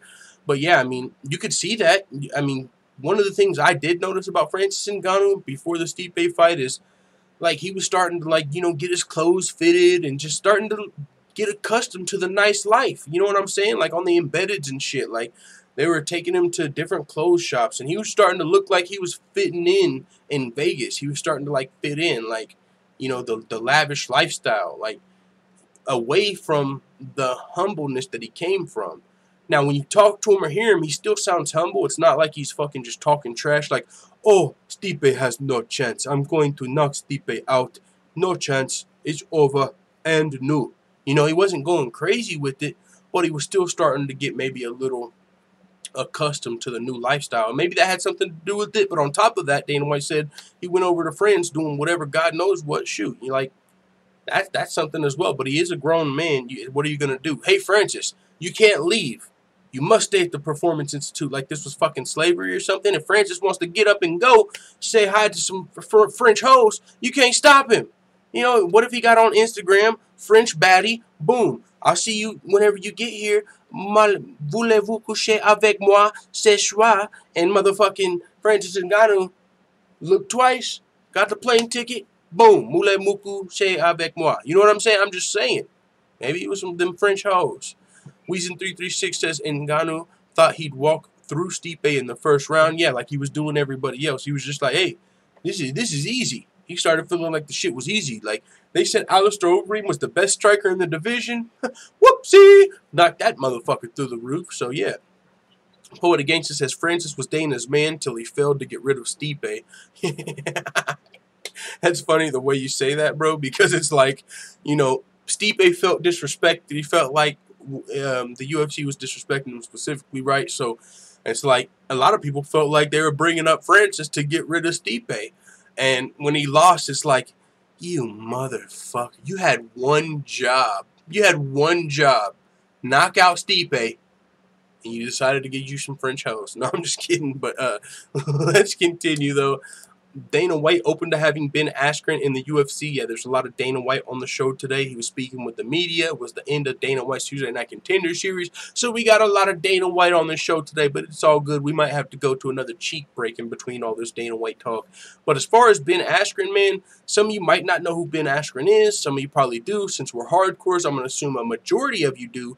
But if you don't, he's one of the best wrestlers and grapplers in the welterweight division that's not in the UFC. Ben Funky Askren is a guy that, I mean, that people have talked about him versus George St. Pierre to see who the greatest welterweight of all time is type shit. Like, there's a lot of, Ben Askren's definitely a legit welterweight powerhouse outside of the UFC. But we don't get to see him in the UFC. And one of the reasons that, I mean, and maybe this was just the case back in the day in the UFC, but his style wasn't the most entertaining, Ben Askren. You know, as a dominant wrestler, he's in there trying to, you know, kind of like John Fitch versus Paul Daly. He's trying to control him, win the fight, do what he needs to do to win. He's not in there like Justin Gaethje. Fuck my health. I just want to entertain you guys. I know you guys really don't give a fuck about me, but I'm here to entertain the fucking fans. So Justin Gaethje puts that all out on the line for us, win or lose. You know, he's got some wrestling skills he chooses not to use so he can entertain the fans. That's cool. I appreciate it, but it's not something that's advisable if you're worried about winning or if you're worried about your longevity in the sport. You know, I mean, some fighters take pride in the fact that they hit and don't get hit, and honestly, that's the name of the game. At least that's what it should be. Like, if my brother, my nephew, anybody that I cared about was fighting, I would be trying to teach them to hit and not get hit. That way, we still have you after you're done fighting. We still get to have our fucking significant other. We ain't got to worry about you having brain damage off into the sunset, wiping your ass for you when you're 36. You know, shit like that. Because the name of the game is to hit and not get hit. So when you're a dominant wrestler, hell, you're putting motherfuckers on their backs and winning, controlling the position. You're in top position, and you might be landing a little ground and pound, blah, blah, blah. But it's not the most exciting fighting style. And in the UFC specifically, who cut John Fitch or let John Fitch go however long ago, and people felt like that was one of the reasons. You know, if you don't have an exciting fighting style, it might be hard back in the day for the UFC to incentivize that. But now it's a little different. And also, if you're Ben Askren and you're trying to get in the UFC, one of the things that some wrestlers who don't have the most exciting fighting style have been able to do to generate some interest, start talking that trash. Chael Sonnen and Colby Covington, their bread and butter is really their wrestling. But, and that's not the most exciting style, but when you start fucking talking about feeding Vanderlei Silva feeding a fucking, or the Big Nog feeding a bus of carrot, and you start talking, Anderson Silva, you absolutely suck, or Brazil, you're a bunch of filthy animals, this place is a dump. That's a way to bring some entertainment to your fights. So that's something wrestlers can do. That's something I would actually advise all wrestlers to do if you're trying to be a big name in the sport. Now, if you're just trying to get wins, do what you do, and like Chael Sonnen said, if you're not being entertaining and you're not interested in it, if you don't want to sell fights, then you'll probably just be opening up the card for the people that do want to sell fights. So for wrestlers, I think that's something Ben Funky Askren could do, just as far as, you know, to get the people to want to see him more in the UFC, other than the hardcore fans and the wrestling fans. Because once he got to the UFC, I actually believe Ben Askren would already be one of the top 5 fighters in the division. Of course, there's going to be some tough matchups because it's the fucking UFC. It's the welterweight division. I'm not going to just pick some guy to come in here and reign over the welterweight division that we've never seen fight in the UFC. But having those wrestling skills, probably being the best welterweight wrestler on the planet. I mean, if it's not Ben Askren, it's Tyron Woodley or GSP. Actually, or, you know, Tyron Woodley not just for his wrestling. There's Kamaru Usman and Colby Covington as well. But I get it confused because I thought it was one way and I found out it was the other. I think Ben Askren might have been Tyron Woodley's wrestling coach or vice versa. So, I mean, he definitely got some legit skills training with the best in the world as well already. But in the past, Ben Askren hasn't had the best relationship with Dana White. And that's some stuff you can go look up. But yeah, just doing research for this video, even I saw like some back and forth they had in the past, maybe some trash talk back and forth. But still, Dana White's a businessman, and if Ben Askren's a free agent, I'm sure he'd be willing to talk. And even if Dana White doesn't want to deal with you anymore, like we see with Nate Diaz, there's probably somebody that's willing to do the negotiations if Dana White doesn't want to do it. So I definitely think we could see Ben Askren, but the thing is, he's still under contract. This is what Dana White had to say.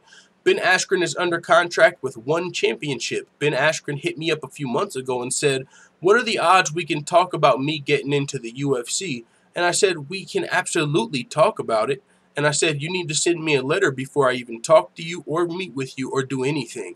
I need a letter saying you're a free agent and that you're able to whatever." And he's not a free agent. He's not a free agent. He's under contract with 1. And he's going to have to go fulfill his contract with them. So as of right now, Ben Askren's tied up in that contract. And he kind of retired, I believe, from 1. So unless he ends his retirement, which it seems like he's open to if he was signing with the UFC, but he might have to fulfill his contract with 1 and then potentially become a free agent. But you asked me, how do I feel like Ben Askren would do in the UFC? I mean, let's look at the UFC's welterweight rankings. UFC.com. Fighters rankings. I want to see Ben Askren and MVP in the UFC, says Poetic Gangsta. Hell yeah, dog. UFC will never sign Ben, free or not. You don't think so, that weird guy? That's what I'm saying. Maybe this was Dana White letting him off easy when he was just saying, look, I can't even talk with you till you're off a contract. But once you're off a contract, you still, Dana White might hold a grudge. Now that we have new owners, I don't think that should affect fighters as much now that we got WME in the building. I think they're going to be more like a corporation, more like a business. I don't think they're going to hold shit personal against the fighters. I don't think so. But you never know. I mean, because we saw guys that, like Nate Diaz now. Like he just said, Dana White's like, listen, I'm done dealing with Nate Diaz. I don't deal with Nate Diaz anymore. We've got a guy that believes in the Diaz brothers, and he will let him deal with them. So it's just a different regime. So even if Dana White doesn't, like Ben or want to deal with Ben, maybe there's somebody that does see the potential for Ben Askren to come to the UFC. Let's see, we got Colby Covington up top. Darren, he's still listed as interim champion. I believe he's not technically stripped until 1 punch is thrown. But Colby, Till, yeah, now Dos Anjos, I think Ben Askren could have some success there. Stephen Thompson, that'd be a tough fight, but if he could, get to the positions he wanted, if he could get to a wrestling position, if he could get a takedown, possibly. But that'd be a tough fight. Robbie Lawler, Ben Askren, he might have trained with. I don't even know if he'd want to fight him. But yeah, this top 5 is a fucking murderer's row. So, I mean, honestly, I'd have to see how he did versus a top 5 guy before I predicted him to just, like, reign over the division. And honestly, I don't even know if he would want to fight Tyron Woodley. So, but yeah, Ben Askren's a guy that I for sure feel like could be in the top 10, top 5 of the UFC. But it's still some stuff we need to see. So, Exist BMX says the UFC should be like the movie The Ultimate Fighter. Speaking of The Ultimate Fighter, that's actually a good transition into this topic. The Ultimate Fighter gym is closing. Now, somebody sent this to me on Twitter actually a while ago. Let me see. I'm not going to pull up my fucking Twitter DMs. That doesn't seem smart. But somebody sent me this information a bit back, and this is what they sent me. Realtor.com. This is the Ultimate Fighter house. Now, this was a couple of months ago. I believe this was even before they started filming the most recent season of the Ultimate Fighter with the female featherweights and the men's heavyweights. They're filming that show now, but before they, right before they started filming it, the house went up for sale. The Ultimate Fighter house. Boy, is there a lot of memories in this house. Holy shit, Ultimate Fighter Season 1 started here. This is a fucking piece of history as far as the UFC is concerned. And just looking at this shit, I'm almost getting nostalgia of the Ultimate Fighter. Man, just thinking of the old days, Rampage, Rashad, Forrest Griffin, Hugh, just thinking of those days, just getting nostalgia looking at this house. And I'm sure it's even more so for someone like Dana White or the Fertittas or the production crew that was actually in the house.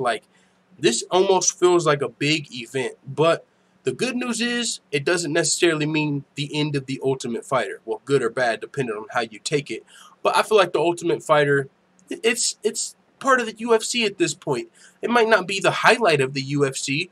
It might not be the only thing people care about anymore, but the Ultimate Fighter still serves a purpose. I still enjoy it whenever I'm watching it. So, with that being said, it is for sale, $5 million. If any of you guys want to go in half skis, you guys should do that, and then one of you get half, the other get a half, and just let me move in. I'll just like take one of the rooms and operate the channel from up there.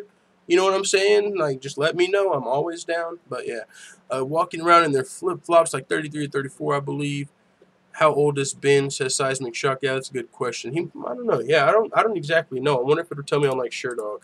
Ben Askren. Let me do some research real fast. Some quick research. Ben Askren, Ben Funky Askren, last fight, SureDog. God damn, he's undefeated. I didn't know he was 18-0 low key. Ben Askren 18-0. He's 34. Yeah, they better get him in there now, man. He's fucking 18-0. What the fuck are you doing? Sign the guy. Holy shit, this guy's 41-8. What the fuck? I don't even know this guy. Shinya Aoki's 41-8. What a record. That's a great record for 50 pro fucking fights. And how old was that guy? 35? So they've actually got some... I didn't know much about one. They've actually got some solid fucking records over in one. Aguilan, yeah, yo, Ben Askren's been beating some legit guys over there. But yeah, he's 18-0. That's a fucking pristine record. Why would you just sign him? Fuck it. He might be a guy that gets an immediate title fight. Oh, by the way, Ben Askren versus GSP, UFC 231. Make it happen. If, you know, Dana White's not super interested in GSP versus Anderson Silva, or if GSP's not, if GSP is looking to come back, which we're going to talk about shortly, so I'm going to jump back to the Ultimate Fighter, but if GSP does come back at 231 and needs an opponent, and we don't have nobody, I'm down for Ben Askren, not going to lie. Undefeated, 18-0, I mean, might not be the same thing for the casuals, but we would love to see the fight. But real quick, though, on the Ultimate Fighter House, yeah, Dana White talked a little bit about it. He said it's closing, but tough will go on at ESPN. Now, not going to play this, but I did hear him talking about it at the Contender series. So, it used to be, I believe, there was 2 seasons of Tough per year. And now, since there's Dana White's Tuesday Night Contender series, Dana White's Tuesday Night Contender series is going to at least replace one. Because he said there's still going to be Tough, but it's going to go on at ESPN, and they're getting a new house. Now, they're selling this house. A lot of people felt like it was the end of Tough for good. They're just going to completely replace it with the Contender series. But they're actually getting a bigger and better house for the Ultimate Fighter and for a lot of other stuff. So it's actually a good thing. I know it seemed bad at first, like, oh shit, no, the Tough house that we all know and love is gone. But they're just upgrading. They're upgrading. And also, it's a new regime. You know what I'm saying? Like, it's kind of breaking away still from the old regime a little bit, right? WME, we got the new owners. We know about it. It's a new day and age in the UFC, but we're still in that transitionary period, and I kind of feel like that's part of this. I kind of feel like, you know what I'm saying? The new owners and the old era kind of splitting, and this is just part of it. And I say this, it's hard to see now, but 5 years from now, when you compare it to 5 years before, I think it's going to look completely different. And this is just part of it, right? We're going to have a different Tough house, different owners. Who knows? We're going to have different commentators. Mike Goldberg's gone. Joe Rogan's less and less work, doing less and less work. His contract might be coming up soon. Dana White, low-key been losing more and more morale and fan support, I feel like. Like, a lot of the decisions Dana White's been making haven't been going over too well with the fighters or the fans. And so, who knows? Or who knows, fucking with this Me Too shit going around. I'm just saying, shit could be way different 5 years from now, and this is just one of the things. We could have a different president, different fucking commentators, different everything. It's going to still be the UFC, different Tough house, but it's going to be different. You know what I'm saying? And so I think this is part of that, and it's not like they're just selling it because they're broke and they need to pay off their loan. They're actually upgrading, so that's dope. But yeah. As far as George St. Pierre's UFC return, Dana White is saying that Toronto makes sense for George St. Pierre's return, and so we'll touch back on Ben Funky Askren, because he didn't cross my mind before as somebody that could potentially be fighting here. But if the UFC needs an opponent for George St. Pierre, and it's not going to be the winner of McGregor and Khabib, or if it's not going to be Anderson Silva, Ben Askren and Tyron Woodley are really two of the only other names that make sense. But yeah, there's a lot, you know, that would go into GSP's return, right? It's like, if he's going to fight Anderson Silva, that would probably be at 185 pounds, and that would be really weird, because it's like, you just vacated your 185-pound belt, so how can you come right back and fight at 185 and fight Silva? So that's kind of weird about the Silva situation, even though I would love to see that fight. I think a lot of us would. In my opinion, Silva versus GSP is the Mayweather-McGregor. No, it's the Mayweather-Pacquiao of the UFC, because it's a fight we all wanted to see 5 years ago, and we're probably getting it 5 years late, but we all still want to see it. But if not Silva, and Dana White has spoken recently, and GSP has said this as well, the UFC is not super interested in letting GSP fight at 155 pounds, because he vacated the 170 belt, vacated the 185 belt, so you could probably imagine if he were to beat McGregor or Khabib, he would vacate the belt and kind of shit on the division a little bit. You know, GSP is really just coming back looking for the, I don't want to say easiest, the highest reward, lowest risk fights. You know what I'm saying? He wants legacy fights or money. Legacy first, money second. So we'll see what happens with GSP's return, but he's low-key started talking about coming back. I see a question from the student, Bahar Muhammad Ahmed. He says, full-time MMA, what do you think about Merabek Taisumov matching up with top 5 or even top 10 guys, the whole lightweight division currently? Merabek Taisumov is a beast. I don't know about top 10, top 5 yet, just because it's the most stacked division in the UFC, so it's hard for me to really... I'm sure there's 1 or 2 guys he might be able to beat right now in the top 10, or top 5. That's questionable. I don't know about top 5 until we see him versus a top 15 guy. But he was supposed to be fighting Evan Dunham at UFC 223, but he had his visa issues, and so he had to get scrapped, and Olivier Aubin-Mercier took the fight for him. But yeah, that's one of the issues with Taisumov. He's going to be getting a fight, I believe, in Russia, because he doesn't have to worry about his visa issues in Moscow.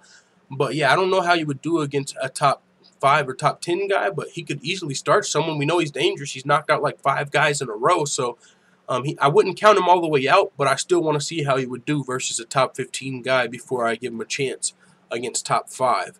Now, I know it's interesting saying that after talking about Ben Askren, but Ben Askren, I believe, you know, he's 18-0 and he's trained, and he's got a lot more cosigns from the bigger names of the sport. The Tyron Woodleys, I mean, a lot of people know about Ben Askren's legit credentials and his wrestling credentials, and so Ben Askren, I think, is a little different story than Merabek Taisumov, but I would like to see Merabek Taisumov get a top 15 fight for sure. Pinhead said, I have been curious, is Cris Cyborg leaving the UFC after her next fight? Yo, you guys are on it, because I'm telling you, that's something else we're talking about later. Cris Cyborg potentially going to the WWE. The chat's just coming up and asking questions that we're already going to be talking about. So with that being said, let's continue. But yeah, as far as Toronto, their UFC 231 is a pay-per-view, and it's going to be in Toronto. That would be a perfect spot for GSP to come back. Probably the biggest Canadian pay-per-view in history if GSP returns, headlines Toronto. It would be great. Now, who would his opponent be? We still have a long ways to go. UFC Toronto 231, I don't believe that's until like December 2nd. So we got a few months. But we're starting to see GSP speak with the media now. Maybe it's the rumblings. Like, you guys remember McGregor and Khabib. It wasn't official. Of course, we still had to wait on Conor McGregor's court date. But we were starting to see all the rumblings. The details were coming out, and you know, Dana White couldn't make anything official, but we were starting to see the rumblings. And that's what's starting to happen with GSP. He just spoke with Submission Radio recently, and so I believe GSP might be slowly but surely gearing up for another UFC return at the end of the year. And I'm sure he would love to fight in Madison Square Garden, but I think Toronto, there's no better headliner than Georges St-Pierre. Now, who would his opponent be? I'll give you guys a list of options. The winner of McGregor and Khabib. Now, that'd be the biggest fight in UFC history.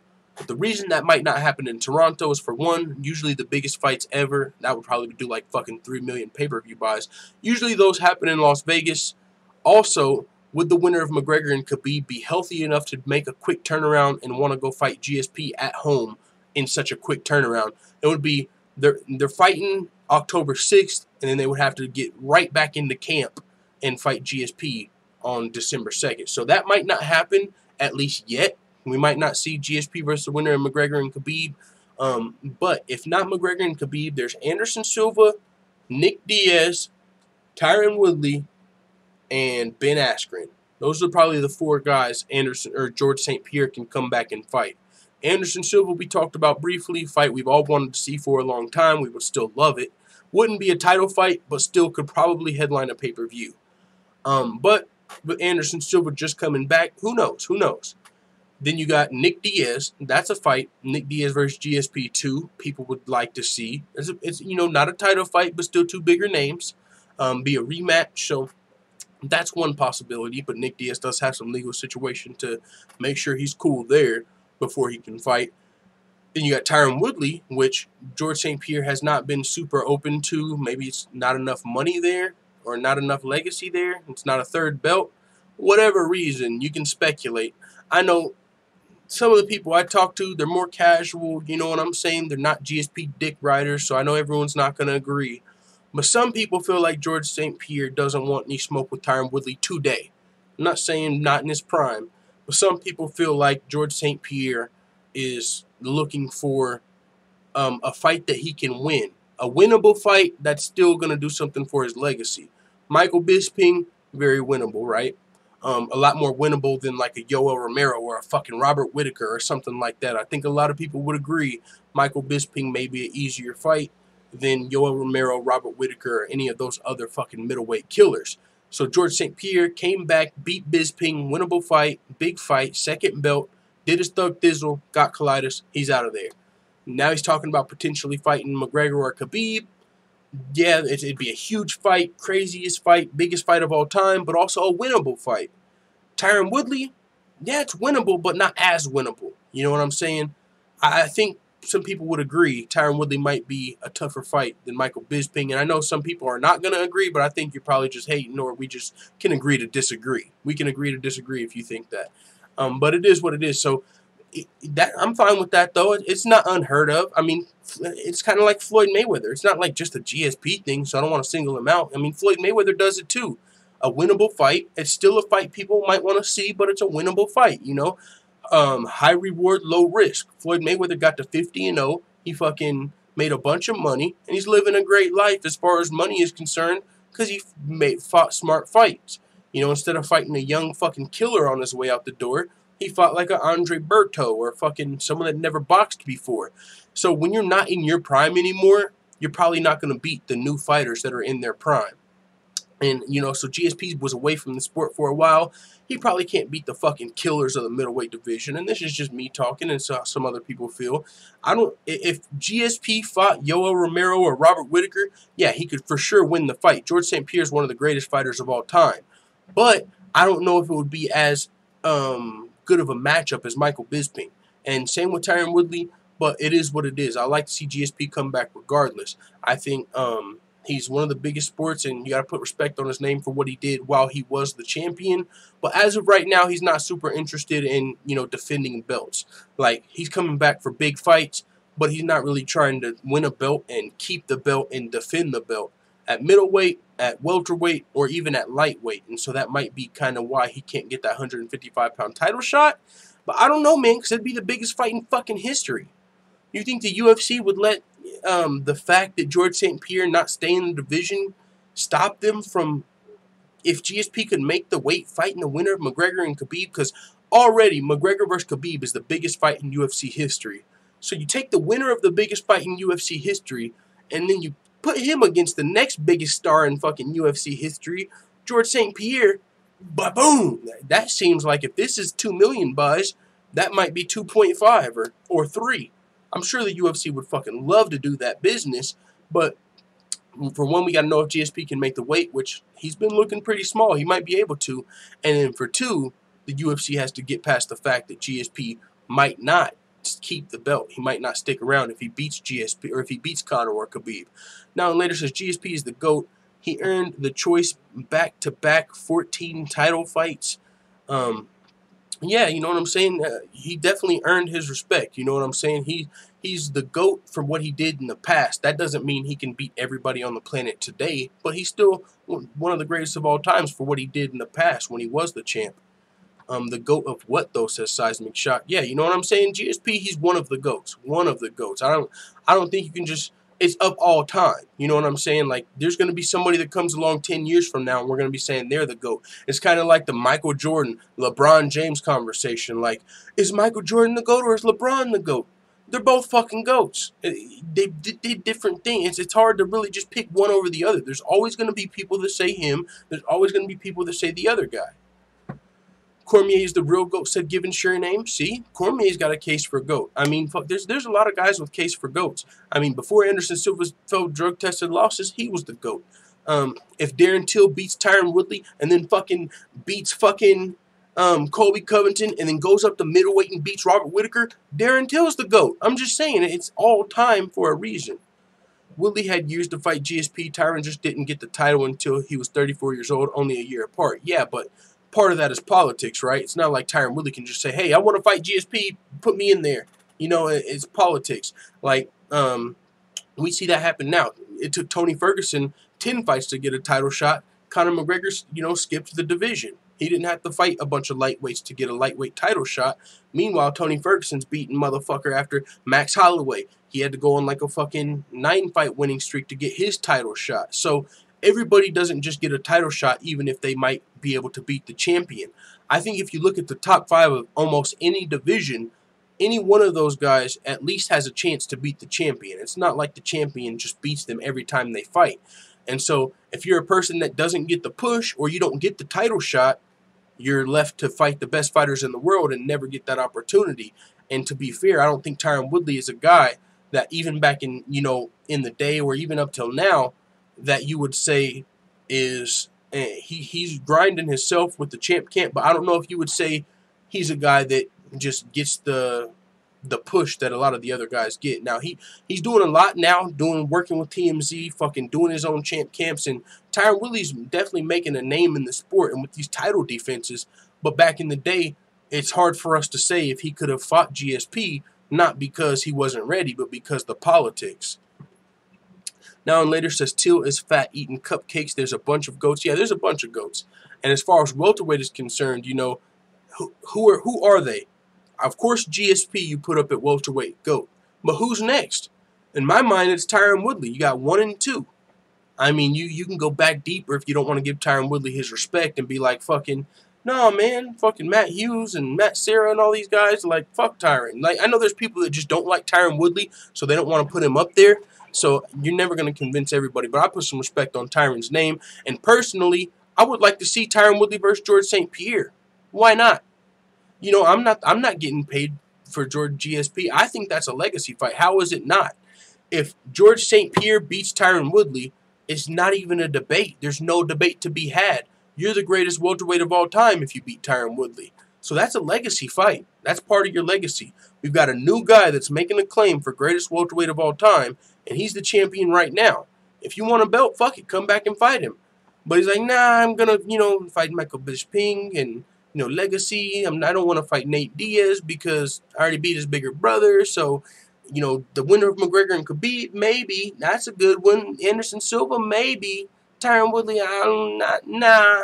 You know, so he's just picking and choosing. But like you said, he earned the right to do that. But anytime somebody is picking and choosing, I think you got to be careful. Just, you know what I'm saying, fucking bowing down to that person, right? Because like Dana White says, Conor McGregor, he's not a guy that picks and chooses. Now, the UFC might pick and choose for you sometimes, right? They might help you out a little bit with the matchmaking. But when they call you at the fight and they say, hey, do you want to fight this guy? Conor McGregor's not known to say no. If his fight falls through, Conor McGregor's not a guy that's going to really pull out of the fight. So, and that's Dana White's words. So we'll see what happens. But Toronto does make sense for George St. Pierre's UFC return. Who will it be against? That's the million-dollar question. We'll see what happens. But yeah, so we already talked about the Ultimate Fighter house. Here's something interesting, family. You guys see what's on the screen right now? Now, and later says Ferguson took 12 fights alone to get an interim belt. Yeah, he took 12 fights to get an interim belt. And then that he don't even have that no more. So yeah, actually, Walnut Jenkins is the GOAT, says Jamie Chambers. 27 watching, 30 thumbs up. That's what I like to see. Oh, shit, we got 10 thumbs down when we started bringing up that crazy fucking Tyron Woodley GSP debate. That's low-key why I'm about to fucking, I don't know if I am for sure, but I might fucking, like, whitewash my channel. And that sounds bad, but, like, one of these days I'm just going to come out fucking, Till's about to crush Woodley. GSP's the GOAT. It's not close. Fucking, I'm going to see if I can get some of those thumbs down back. George St. Pierre's the GOAT. It's not even close. Tyron Woodley, he's a boring fighter. No one really likes to see him fight. I mean, what's he got, an overhand right? I mean, we don't even see his fucking wrestling. His fights are boring. I know you guys say that UFC 205 was the biggest night in the UFC and Tyron Woodley had fight of the night. But that shit was still boring, bro. Like, come on. It's Woodley. If he doesn't come out here swinging at Darren Till, I might not watch another Woodley fight in my life. Nope, we're still at 10 thumbs down. Damn. No, I'm just fucking around. I might do that one day, bro, because you can't even, like, put respect on certain people's names without motherfuckers thumbs down in your video. You're like, what? You like Woodley? Nah. You said Kamaru Usman wasn't boring? Nah. Thumbs down. So maybe I just got to come in here. Fuck it. Dodson, Usman, Woodley, they're all boring. You're all fucking right. I don't enjoy it. Right? You know, maybe I got to do that. But it is what it is. Everyone has opinions. That's why it's fun, says Now and Later. Yeah, man, but I agree. But, you know, there's a wrong side of opinions, I feel like. Like, there's certain opinions, as soon as you start to speak them out there, you get those thumbs up building. And sometimes, you know, like, I don't know. We'll see what happens. But I think just from a strategy perspective, we might be changing our perspective as an MMA channel. I don't know, man. And I don't want to let those people down that feel like, oh, we already don't have a voice. But at the same time, man, I'm trying to get to the fucking new studio. I'm not trying to be late on my rent every fucking month. So we're about to be praising. We're about to be, you know, I'm half white and half black. I'm just about to start catering to the other side. Like, so whenever I start saying all these motherfuckers are boring, and you guys start feeling like I'm racist, even though I'm half black, you guys know what happened. Infamous says UFC 229 is a good opportunity for them to build their young stars like Sean O'Malley. Yes, sir. Tyron's fight are entertaining at the geriatric home, says Hair-Hatted Hooligan. There we go. That's what I'm talking about. Motherfucker, you want to put your grandma to sleep? Throw on a Tyron Woodley fight. Yo, take those thumbs down back. Yo, I'm on y'all's side now. Kenshiro says, I'm 1.225% black too. What up, my nigga? That weird guy said, I'd put Franklin over GSP, even though Silva literally retired him. See, that weird guy coming in with the motherfucking curveball. He's putting Franklin over GSP. You never hear that, but see, there's debates to be had. Tyron's fight should be on Hallmark. The Hallmark channel said, here, had a hooligan. I got one better. How about the fucking ambient sound YouTube channel? I'm gonna have fun with that, bro. Like, I don't know. Like, I might do that low key. We'll see, man. I know some people don't want me to, and I might be switching up on some people, but hey, it is what it is. This is motherfucking life, dog. This is life. I see both sides, you know. I just try and give those guys a chance because it's like no one else does. But hey, maybe that's what we gotta do. You're at a hooligan. You like that, bro? If there was no controversy, nobody would be entertained. Yeah. Funeral music. Fucking Ty Quill. Let's go. He might be on to something here, had a hooligan. Derrick Lewis versus Alexander Volkov in the works for UFC 229 main event. One of the black guys I actually enjoy in the UFC. Is that taking too far? Did I already jump off the deep end? Yo, you guys, I gotta chill. I gotta chill. I got to fucking chill. I gotta chill. But Volkov versus Lewis, though, UFC 229 co-main event. Holy motherfuck. Holy motherfuck. I'm not even saying that about the fight. This is a fun fight, but it's not like one that's like, oh my god, Derrick Lewis versus Volkov is almost official. Like, I'm not that excited about this fight, but why I'm excited about this fight, because where it's happening. UFC 229 co-main event, dog. And that was motherfucking, that's Conor McGregor versus Khabib. Jamie Chambers says that was a diabolical laugh. That's how I'm going to be feeling over here, bro. Like, every time I shut down my stream, I'm going to be doing a diabolical laugh because I'm about to turn into, like, an actor. Like, I'm about to pick a character, and I got to stick with it. I can't alter. I mean, you know, I feel like that's what a lot of people be doing anyway, but I'm about to stick with the fucking character, and I'm gonna be like, I don't want to say exactly like Skip Bayless, but to me, let me explain what Skip Bayless is to me. He's like a guy that I feel like he's trolling a lot of the time. Like LeBron James can do no right. And it's like, yo, this motherfucker is a beast. LeBron's a straight savage. But it's like, yeah, but he ain't got the clutch gene. There's just something about LeBron in the fourth. I can't give him the credit. And it's like, dog, you know, so I might be doing something like that. Don't go WWE on us, says Pinhead. I don't know, man. I think WWE might be where the numbers are. And now and later says full-time crazy. Get Paulie Malignaggi on the show. Molly Maladougals on the show for McGregor interview. 25K subs guaranteed. Yeah, and see, that's the thing. You know what I'm saying? People think like getting interviews just get you subs.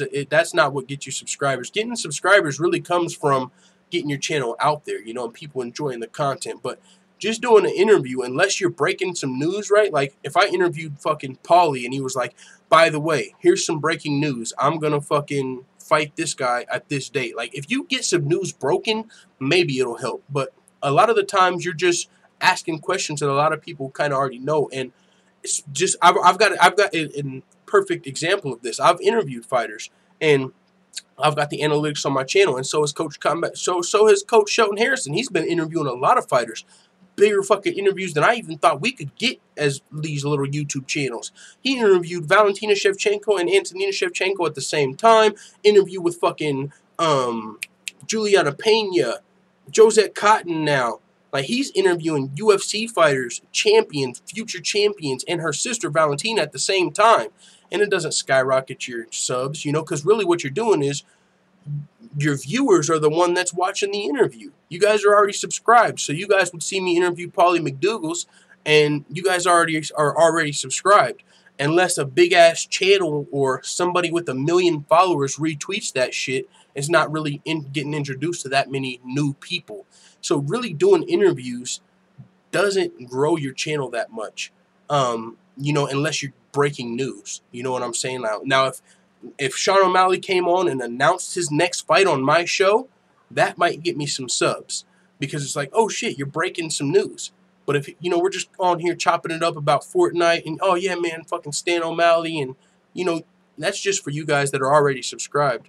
So honestly, the best way for us to grow our channel is to either get the video shared or to go on Facebook groups and spam advertise our own shit. Like, hey, yo, here's a new song, here's a boom.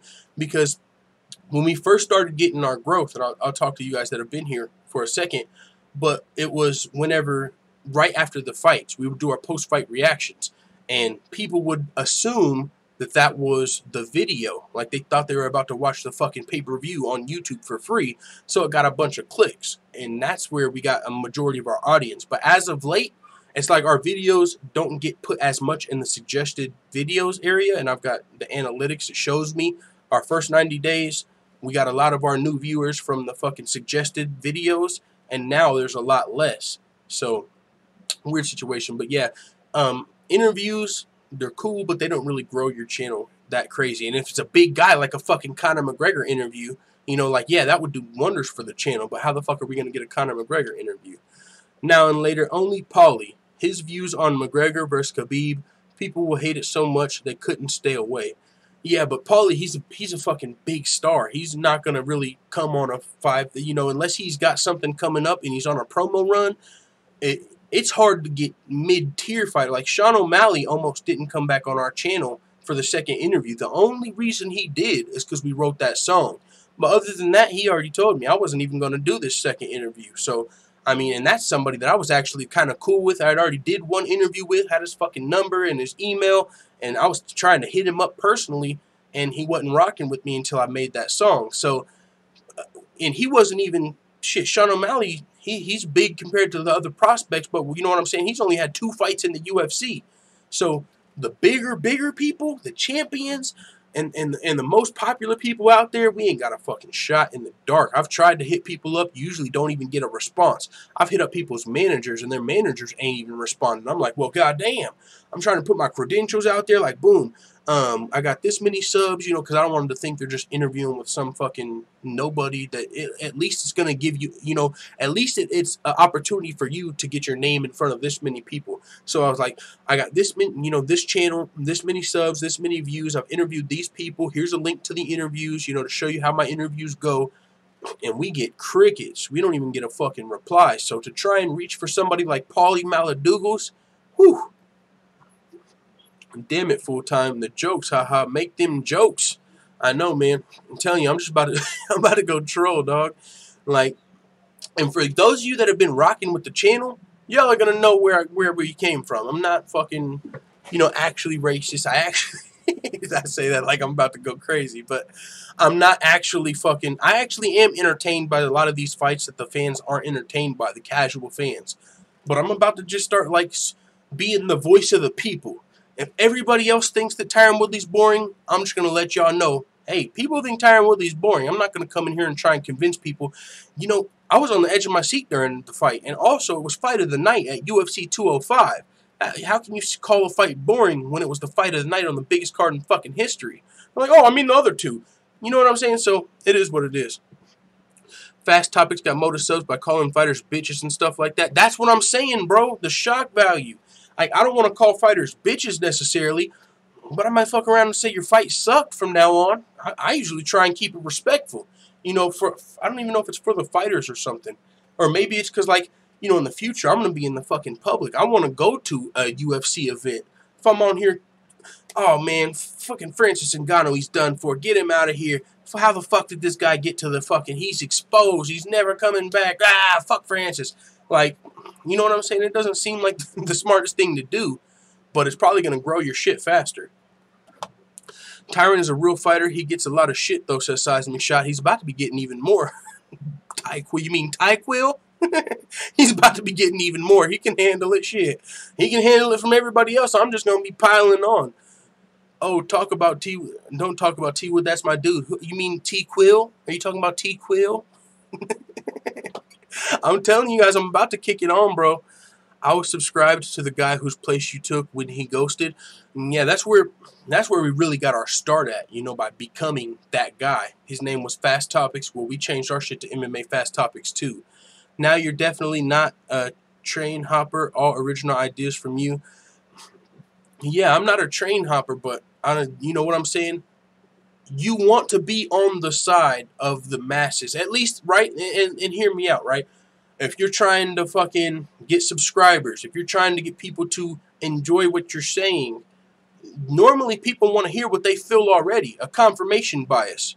Like, they don't want you to convince them, like, who the fuck are you? People don't, and I learned this growing up, people don't really give a fuck about what you think. And I learned that, like, growing up. You guys might because you're fans of the channel, and it seems like that, but really you're here for the news. It's not about, I wonder what Full-Time thinks about this. You know what I'm saying? And I learned that growing up. People don't give a fuck about what I got to say. Like, I could even be saying something that's right. If you got 3 people saying that it's wrong, people listen to the other 3 people.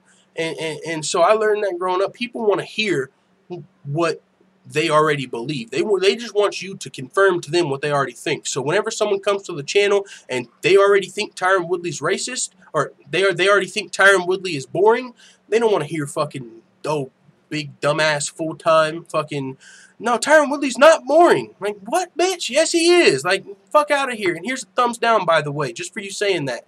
But if I was on here like, yeah, Tyron Woodley's fucking boring, I'm going to get a lot more of those people leaving thumbs up. There's a lot more people that believe Tyron Woodley's boring than that believe he isn't. And so it's like, if you're trying to fucking get into a new studio and grow the fucking channel and not be late on your rent and shit, you might want to get with the masses. So I think I might have to try that out in the future. Godfather says Super Bowl to give this young cat Till some work. Well, bro, Tyron Woodley's going down at UFC 229. It's not even close anymore. I know at the beginning of the show it was close, but I've made my mind. Darren Till's finishing him. 2nd round. TKO.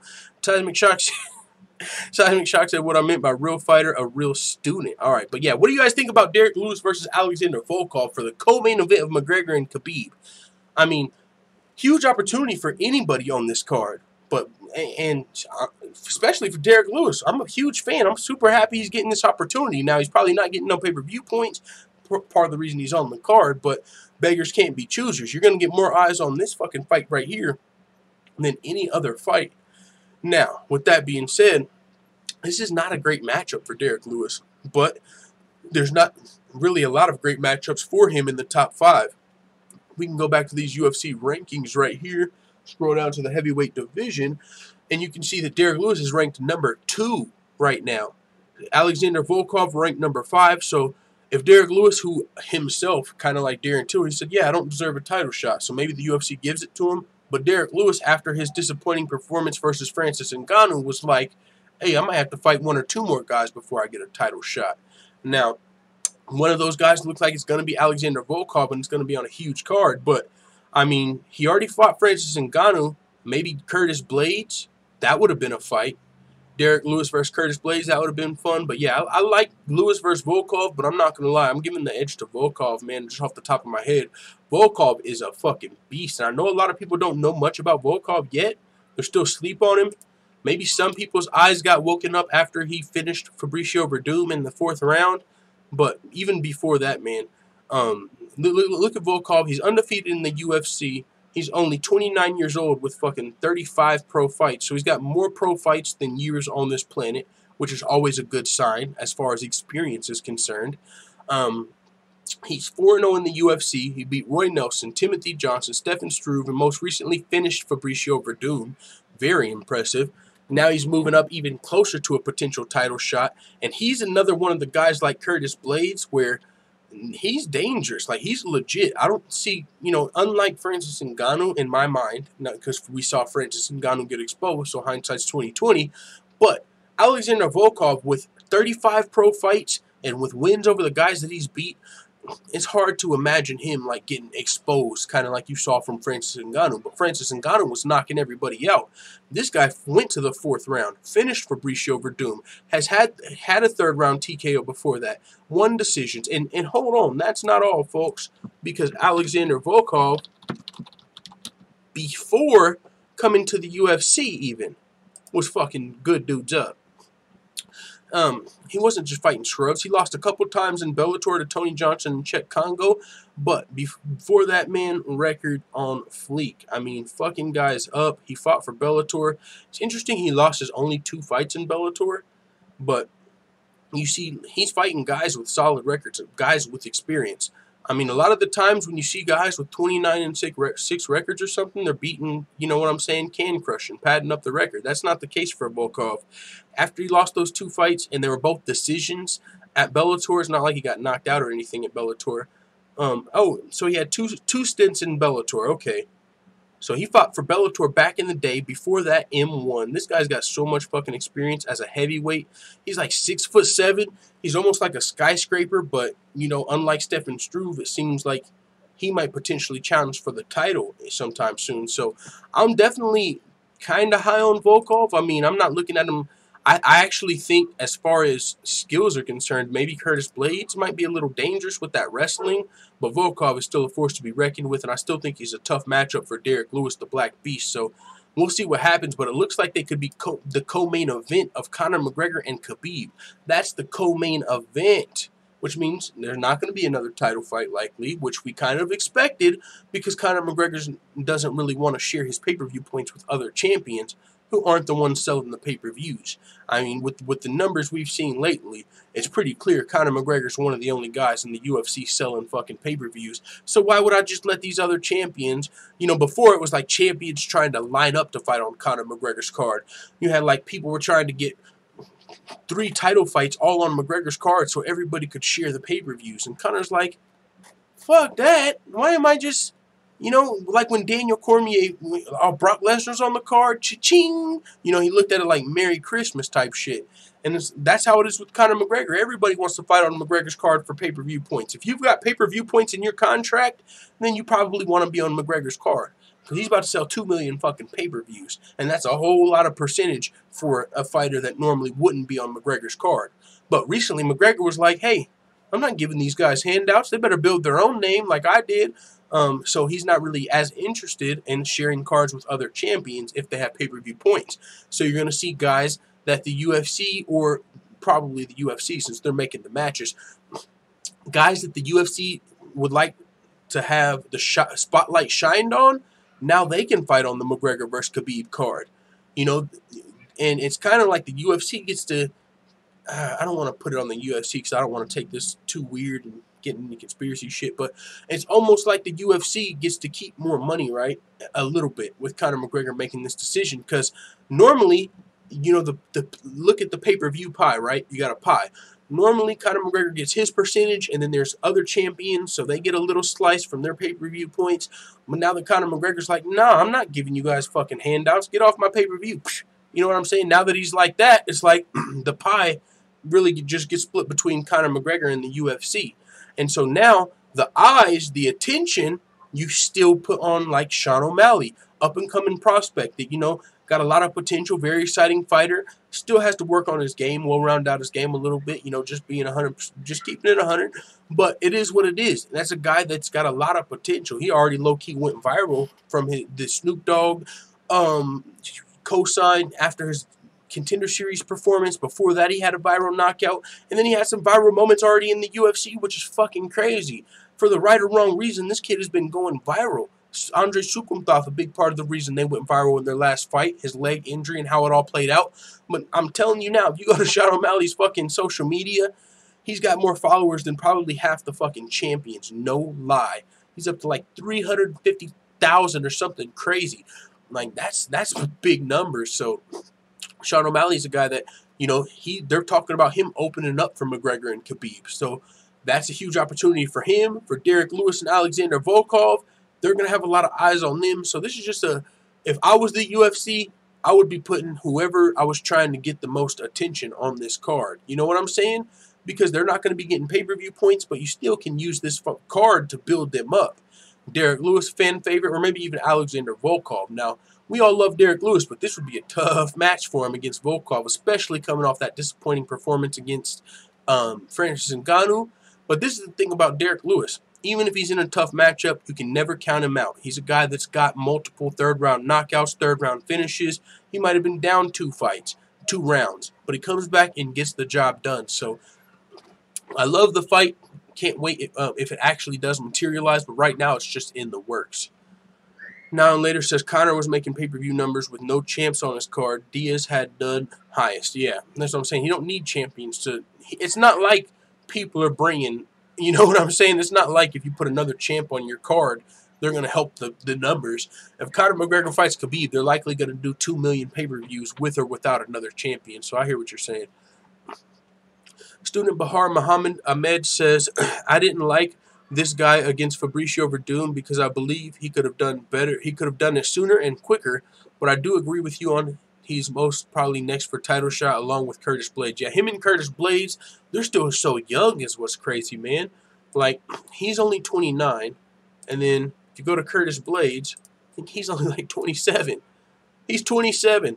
Both of these guys are already 2 of the best heavyweights in the world, and they've still got a long, especially if you consider heavyweights fight until they're like fucking 47. You know what I'm saying? I think, no, I don't say Randy Couture, but either way, heavyweights usually fight longer. You see Mark Hunt, you see Overeem, you see a lot of these heavyweight veterans that last a lot longer than some of the other divisions. And so to only be 27 and 29 years old for these heavyweight prospects, they got a bright future in the sport, at least in the UFC. Now, with that being said, you've still got the killers up here, of course. Stipe Miocic, Daniel Cormier. I mean, a lot of these guys you almost feel like are on the way out. Alistair Overeem, Junior Dos Santos, maybe not. He just got cleared. Mark Hunt, Marcin Tibura. So not the most stacked division at heavyweight, but you definitely got some guys with some potential. Even Tai Tuivasa. So we'll see what happens. But one of your goals for 2019 is to interview Sean O'Malley coming off of one of the biggest MMA event ever. If I'm going to interview him, it's probably going to have to be before, maybe.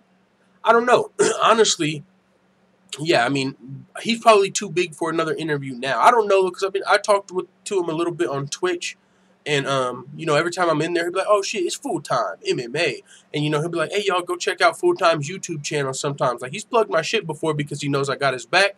But at the same time, as far as an interview is concerned, it's going to be kind of hard, man. You know, like I said, he almost thought, well, I don't know if he thought he was too big, but he was almost not going to give me an interview before I did that Stan O'Malley song. Swan O'Malley in person full time, and that's another offer he extended to me on our first interview, bro. He was like, because I was like, yo, this is fucking crazy. It's blowing my mind. I was a fucking custodian 6 months ago. No future. And, well, I mean, I had a future as far as I got potential as a human being, but I didn't know what the fuck I was going to do.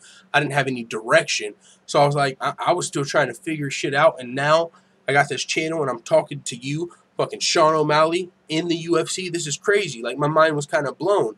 And I was like, and back then I was still smoking on the channel. Like, I was still smoking weed. And I was like, since I knew he was a big pothead guy, I was like, yo, before we end this interview, I got to fire up one time so I can, like, kind of say I smoked with you.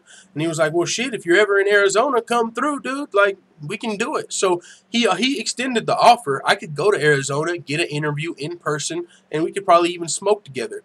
But you guys know what's coming next. I'm broke as fuck. my rent's late. How the fuck am I going to make it to Arizona? And, you know, I had to take my girl's phone. Cause, you know what I'm saying? So until I get established in the fucking... I don't even know when that's going to come. We might not be able to do that for 2 years as of the way things are going. I mean, UFC casual fan numbers are at an all-time low. They're not even paying attention to the fucking fight cards. And it kind of seems like that's... I don't know if that's got something to do with what happened to our channel or if it's the trolls that have been blocking people because, I mean, I've been looking at the analytics and I think we kind of are in a shitty algorithm right now. We used to get a lot more views from our suggested videos. Now we don't.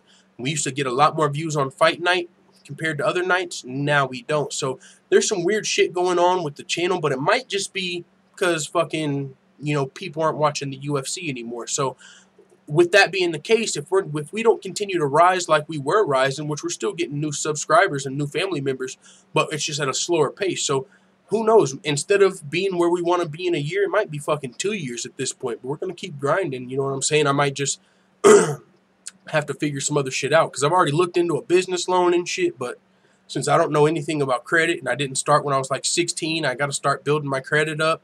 And my mom had like some fucking bills in my name before I was 18, so that my credit's just not high right now because fuck the whatever the fucking reason. So I can't really get like a small business loan from a bank, so I just got to keep rolling until something fucking happens. Your channel will blow if you get an interview in person. You would need a good camera and sound though. Yeah, it's not that easy, man. You know, people have got in-person interviews. I'm telling you right now, there's people with in-person interviews with less subscribers than me. Just an in-person interview doesn't do much. Because unless it gets shared across the fucking world. It's got to go viral. It's got to get shared by a fucking person with a bunch of subscribers. Because if not, an in-person interview is just going to be, it's just going to be you guys seeing it. You know what I'm saying? You guys are already subscribed. It's not going to be like fucking a million new people come hit subscribe just because I got an in-person interview. Because how am I going to get them to even see it? They don't know the story. They don't know where we came from. They don't know the fucking trials, the tribulations. They don't give a fuck we just got an in-person interview. For you guys, you would know how dope it was. So it would be a big moment for the channel. But I'm telling you now, just in interviews, they're not what you think. You know what I'm saying? In order for us to fucking blow, it's just going to take time and grinding, or like a fucking Conor McGregor interview. Now, if we could get an in-person Conor McGregor interview, that's fucking different. It's kind of, everyone wants to hear what Conor has to say.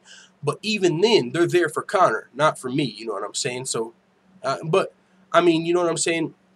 I would definitely, I still think it would be a good look to interview O'Malley in person. I would love to do it. But yeah, it's not like I can really just afford to like take out a title loan and be like, yo, if I can just make it to Arizona, if I can just interview Sean O'Malley, that'll solve all our problems, you know? So it's just going to take grinding, and then fucking eventually, one day we'll get a sponsor, and eventually we'll be able to afford to invest in our own channel, and eventually we'll be something. But honestly, the way it's looking, it might be a lot longer than we might have expected. It might be a long time. So it is what it is, man. We'll see where the fuck this shit takes us. But it is what, you know what I'm saying? It's fun, though. I enjoy you guys' company, so we'll probably keep rocking. Kenshiro Ryu says UFC needs to get rid of USADA. They hurting themselves by banning their own fighters. Yeah, USADA definitely fucked a few things up in the past. Brock Lesnar, John Jones, just a few things. But with that being said, we've been going for what? Already almost 2 hours, a little bit more time. The Canadian guy interviews 14 people a week and he don't got a lot of subs. True. Yeah, you talking about my guy James Lynch. He interviews. God damn, I don't even know how he does it. Interview. New fighter, old fighter, big star, boom, boom, boom, boom. You know, and that doesn't do wonders for him. You know what I'm saying? It's really like fighters respect him and we respect him because his work ethic, but just getting interviews with guys doesn't do shit. You know what I'm saying? It's dope. It's a good look, but it doesn't grow you any crazy. Whenever I interviewed Sean O'Malley, that's not where our subs came from. You know, we were already getting subs before that. A majority of our subscribers come from Fight Night. It used to. Because people thought they were watching the actual fight. They'd click on our shit because it was on their suggested videos. They thought it was the fight. Oh, it's full-time MMA. Okay, well, let's see what's here. But now we're not even on the suggested videos as much. So we just got to constantly grind. The only way we're going to grow, it's like we got to hit the fucking beat. It used to be YouTube would introduce new people to you. Now that's happening on a lower scale, and so we got to share our shit on Facebook groups. We got to fucking tweet everything out, tag people in tweets. Like, you know, kind of like before the internet, how you had to put your shit in people's face. That's how we got to do it, and that's how I got to do it. You know, unless you guys are just sharing every video, which I don't expect you to. But it's like we got to go out there and pick up subscriber by subscriber now. Hit the fucking pavement and just subscriber by subscriber. Boom, boom, boom. It's not going to be no shortcuts. We ain't going to fucking get no crazy viral videos. Nothing like that. Kenshiro Ryu says all the other MMA orgs don't have USADA and no one is complaining. I completely agree, bro. I've been a guy that said USADA's got to go. Not because I want anyone to lose their jobs, but because they're taking away a lot of the fucking fights we want to see. They're ruining people's careers and legacies. Everyone thinks Anderson Silva, Cyborg, Junior Dos Santos, all of these motherfucking fighters, everyone looks at them as juice heads because they failed USADA tests. But USADA's the one that comes out and says, oh, everybody, they were innocent. Oh, well, you already told us they were fucking cheaters, essentially. So, you know what I'm saying? That's another thing about USADA. As far as... That's like, what's it called? Like, damage to character, defamation of character. Like, you're tarnishing these people's legacies. R.I.P. Alex Jones, by the way. MMA Addict, chill. Are you serious? Did he actually die? I know they, like, pulled all of his shit off of YouTube, Spotify. Like, I know they pulled all of his fucking... They pulled the plug on Alex Jones. That's part of this shit that's been going on, right? It is what it is. I didn't even really listen to Alex Jones all the time. Like, I've never listened to a full Alex Jones. I knew the deal. I knew who Alex Jones was, and from the Joe Rogan podcast and stuff. But I wasn't like a guy that was watching that shit every day on YouTube. Like, what's next? What are they doing? What's going on? You know what I'm saying? Like the whole fucking thing. But I was still a little concerned when I saw he got pulled off of all platforms. I was like, oh shit. If you say what they don't like, YouTube or whoever, it's not even just YouTube. This motherfucker got pulled off of Spotify, Apple Music, motherfucker. I didn't even think Facebook. How the fuck you get pulled off of Facebook? Bro, they shut his shit down. Now if you want to see Alex Jones, you have to go to his website and his website only. You can't see him on none of these other websites. He ain't dead, just shit on him again. They just shit on him again. Alex Jones got no love, Twitter only for him. That's what I'm saying. You got to be careful out here. Get your whole shit shut down. I see clips and laugh my ass off. MMA Addict says, no, that's what I meant, being banned. Oh, yeah, you said RIP. I thought you meant the motherfucker was out of there. I was like, oh, that's awk. UFC can save face by making USADA only suspend fighters after they are found guilty, after a thorough review and investigation. So let John Bones fight. Yeah, that's a fucking perfect idea, Kenshiro. I mean, because especially if you're USADA, right? You see how things have went on. Okay, we flagged a few guys that were actually innocent. Maybe we shouldn't fuck these guys' careers up before we know. So yeah, just wait until, let us all know, hey, there's a chance that he was dirty in that fight. Now, we're not 100% sure. We're going to get to the bottom of this, but I'm just letting you guys know he was flagged for a substance. Now, once we get to the bottom of it, we'll handle this shit. But as of right now, all we know is there's a potential. That'd be a lot better, I think. Because then, at least they still get to work. They're not losing wages. Junior Dos Santos isn't getting pulled out of his fucking Francis Ngannou fight. Huge opportunity. Because, you know what I'm saying? Now he lost a payday. People think he's a cheater. So not only is it lost wages, but it's also defamation of character. But it's like if you're a fighter, normally anywhere else you could sue somebody for that if you got the money. loss of wages and defamation of character. But when you're a UFC fighter, it's like, yo, my boss hired these guys, so if I sue these guys, do I have to sue my boss? And then it's like, well, if I'm suing my boss, I'm kind of fucking over my job. And if I don't have money to pay for these lawyers, you're kind of just fucked. You know what I'm saying? If you're a fighter that can't afford to defend yourself, you're kind of just fucked with USADA. Because it's like, you can't defend yourself even if you feel like you're innocent unless you kind of want to go against your boss. But it's like, they're doing shit that is definitely lawsuit worthy. If you know what fucking loss of wages is, that's kind of why, even if it wasn't a big lawsuit, Ray Borg and Michael Chiesa could have potentially sued Conor McGregor, which we haven't heard if they are or not, but their fight was canceled because of what McGregor did. That's loss of wages. If I get in a fucking accident at Walmart and I'm suing Walmart and now I have to take off work because of Walmart, I get to sue them for the days that I took off work because you're the reason I can't work.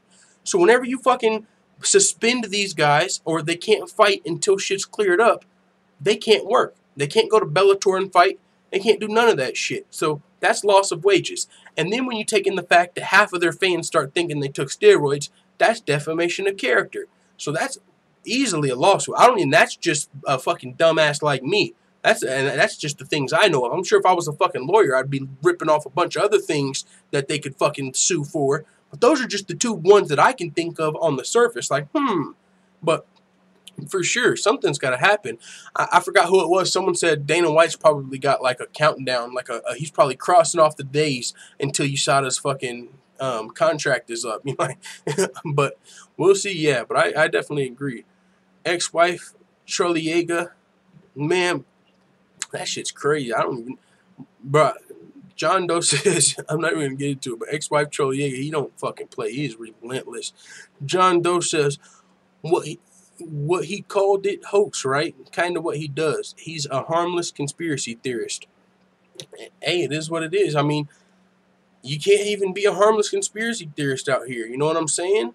It's weird. That's why I fucking stay away from conspiracies. I already know that shit is not what's supposed to be being talked about. You know what I'm saying? So we don't go into all of that shit because it's none of our business. What they got going on, they got going on. Be thankful you're here and motherfucking not dead or in somewhere else. You know what I'm saying? Just being where you're at. You're probably in a pretty privileged position. So, I mean, but if that's your calling, go ahead and do you. I'm trying to get the fuck out of the gutter, dog. I honestly, you know what I'm saying? I don't got time to think about none of that other shit. I'm trying to think of fucking, I'm just trying to fucking breathe for a fucking second and get my mom out of my garage. Like, you know, I got so many more shit to deal with than trying to fucking be a conspiracy channel. You know, I don't got the time. I don't want to do that. But yeah, I still see what's going on, like as far as motherfuckers getting pulled down. And I'm like, hey, even if I was thinking about it, I'm not interested. But yeah, as far as what he was talking about and how he got pulled off, I mean, we could talk about that. We might have to do it on another channel. But like, here's my thoughts. It's like, if I was just on here telling you guys about fucking cheese being made out of cow farts, nobody would care. You know what I'm saying? Like, oh, you fucking, what type of conspiracy is that? Are you telling me they're making cheese out of cow farts so your breath stinks? Oh, nice conspiracy, bro. I don't think you would get pulled off for that. So, I don't know. It just depends on what you're talking about. A lot of these conspiracies, you almost seem like you're going against your fucking country or government. And when you're doing that, I can kind of see why you might piss people off. You know what I'm saying? If you're a fucking civilian causing distrust amongst your government, that's probably not something that people want to go on. So, you know what I'm saying? Put that shit away. Just talk about MMA or something, bro. Get on the game. Do something.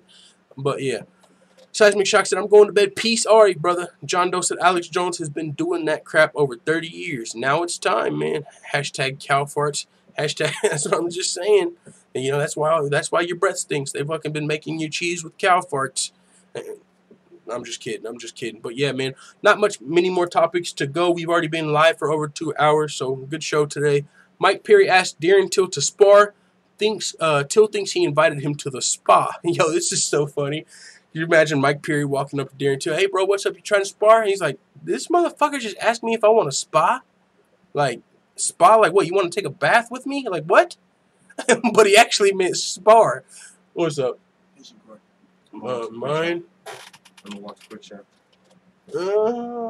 Checking my wallets over there. Want to try? No. It's in my wallet. My wallet's probably on the table. Here it is on the table. Yeah, and I hope it's okay. But I hope it's in there. But yeah, so I'm gonna play this from Darren Till. Make sure I got my headphones. Hey, give me something to drink though. You're walking to Quick Shop. You watch I mean, I don't care. I'll take a damn can. Yeah, I'll take a can or a bottle. Yeah. Yeah. Okay. All I got is a little MMA. Let me restart this for you, full-time family. My bad, I didn't want to talk over that. My brother, the microwave, walked in here. He's about to walk to the gas station. Because we only got one car between fucking 4 people, but you know what I'm saying? That's why we going to keep grinding and grinding and grinding and grinding and grinding and grinding and grinding. And eventually, family, we're going to have like a fucking 2000 vehicle. You know what I'm saying? Like, You watching the fight? somebody call the zookeeper. There's a fucking gorilla out in the open. Want to spar now, yeah? Wait, are you saying yeah? Yeah. Okay. All I got is little MMA gloves. Yeah. That's all I got. I don't have bigger gloves. What, you want to I got spar? the padded training Sparring? gloves. But I know you spar different. I know how you. Oh, I thought you meant to hit spar hard. like a steam and that. Like no, like. Oh, fucking hell, mate. Fucking hell. I meant fucking. Let's go fight. I thought you meant get a spar. Oh, was you mean sparring, really? Fucking hell, mate.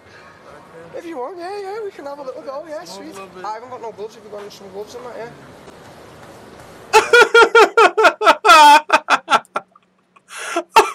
Darren Till looked around at first like, spa? I mean, I don't even know if they got a spa. Like, but he was down. It was like first Darren Till was going to get in the spa with Mike Perry. Like, fuck it, let's go steam. Fuck it. And he's like, oh, spar, let's go. I'm cool with that.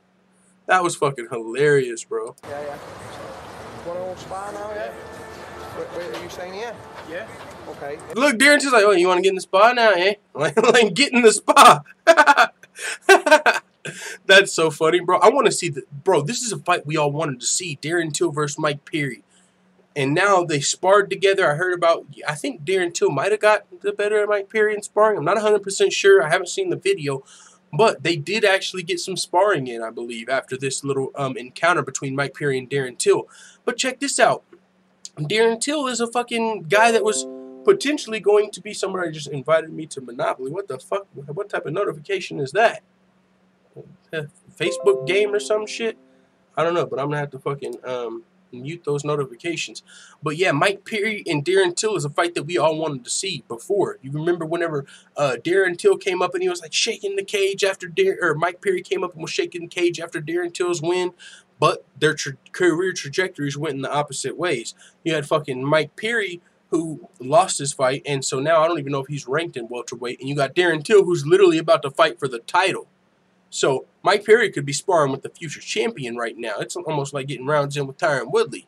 Kinda. He's not the champ yet, but he's going to be soon. I like Mike Perry more and more, says John Doe. I do too. That's my nigga. Hey. I'm just playing. I know that's going to piss some people off. But no, Mike Perry's my motherfucking dog. I don't give a fuck. I don't think he's racist. None of that shit. I know some people don't like him for saying the N-word. I get it. Wow. But Mike Perry's my dog. And he's a guy that, you know what I'm saying? He seems cool. And I know there's going to be people like, if Mike Perry said that word in a Black Panther meeting, they'd probably beat his ass. But, you know, he's just chilling, just speaking with his homies. So I'm cool with that. That didn't really get on my nerves as much as some other people. But also, Mike Perry was recently on Felony Charles Bennett's live stream, just eating with him and shit, you know what I'm saying? And if you are somebody that thinks he's racist, go check out that video, because he was even eating off of Felony's fucking plate. You know what I'm saying? I don't think a racist person's going to be eating off of a black guy's plate. So he was, you know, chilling, eating lunch with him and shit like that. And cool-ass dude, man. Even in loss or in win, Mike Perry's an entertainer, and we're here to be entertained. So what the fuck is there not to like? You know what I'm saying? Unless you just don't like, I don't want to say it. I would say like fucking wiggers, but I'm not calling him that. I just know that's how some people look at him. I know that's how some people look at him, but I don't believe that. Wait, yes I do. What the fuck am I saying? I forgot.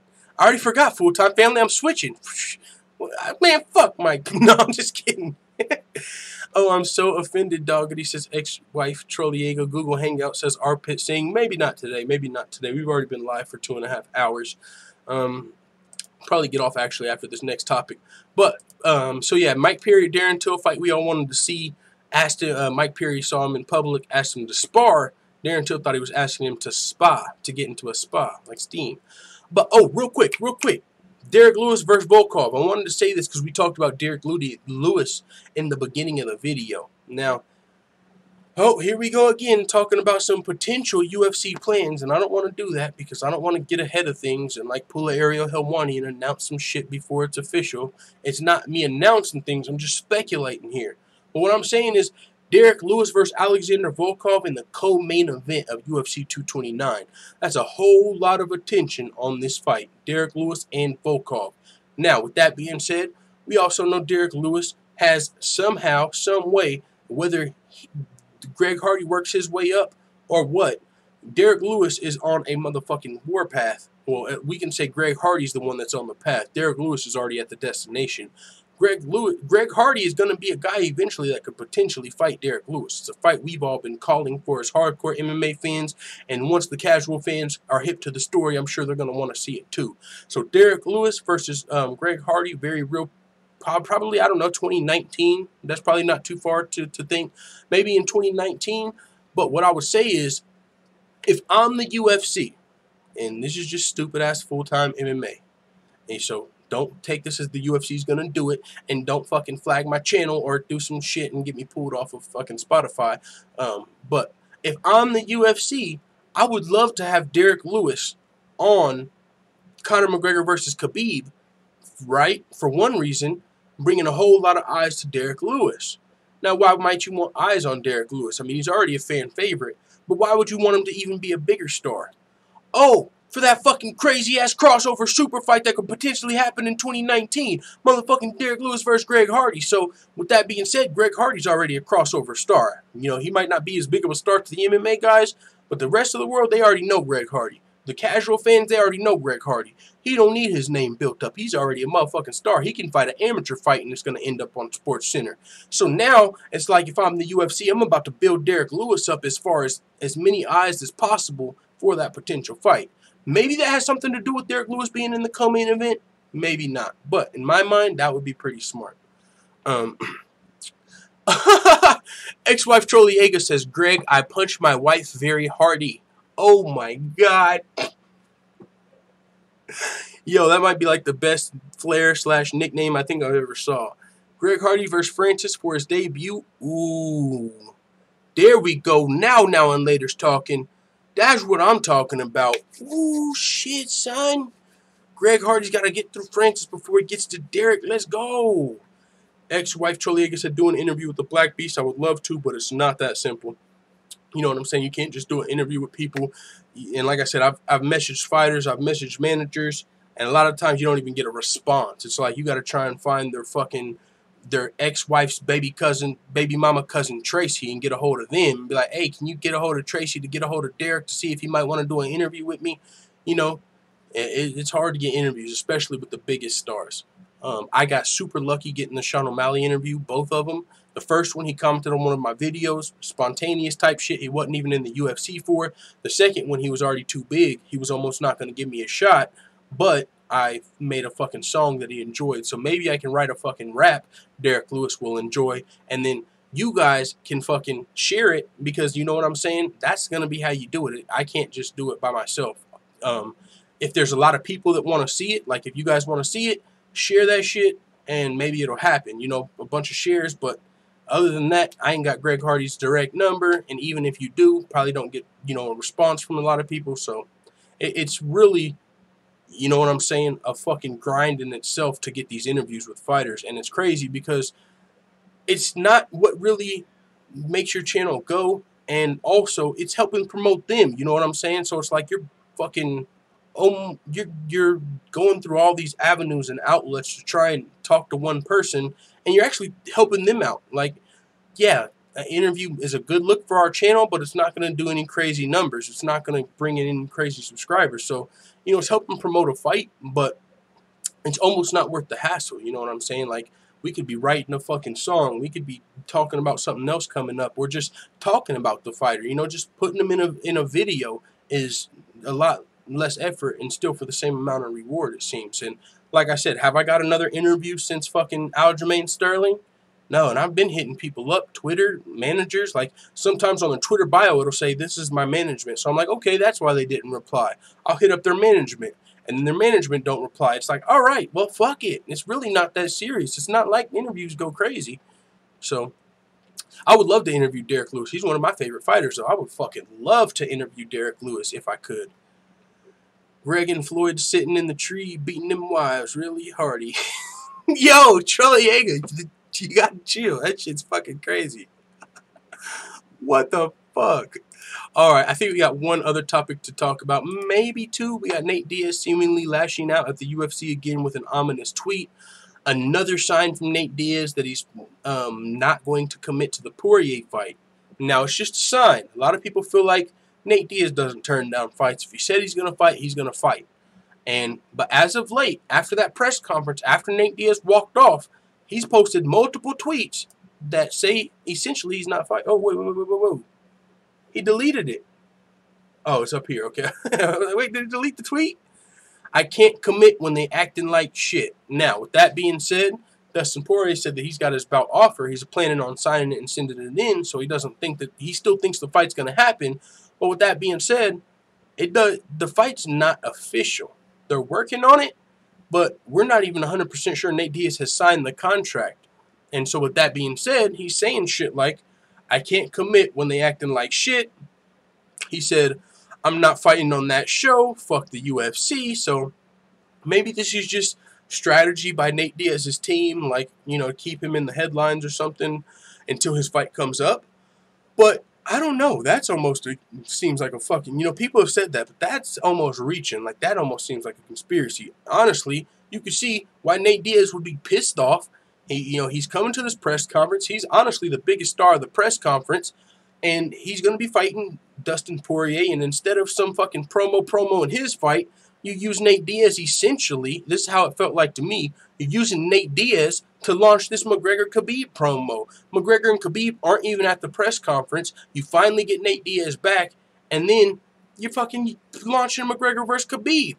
Like, so Nate Diaz was pissed off, and he's talking about, I'm not fighting on that show. Fuck the UFC. He's letting us know he's pissed off.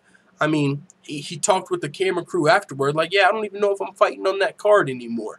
He said they better start over-promoting instead of under-promoting, and now he's saying I can't commit when they acting like shit. So Nate Diaz, he's giving us a lot of signs that he's not looking to, well, maybe he's going to still fight, but he's giving us a lot of signs to make us believe he might be pulling out of the fight. And it's not official, so I don't want to say pulling out of the fight, but might be pulling back from the fight because he hasn't signed the contract yet, but he might not sign it.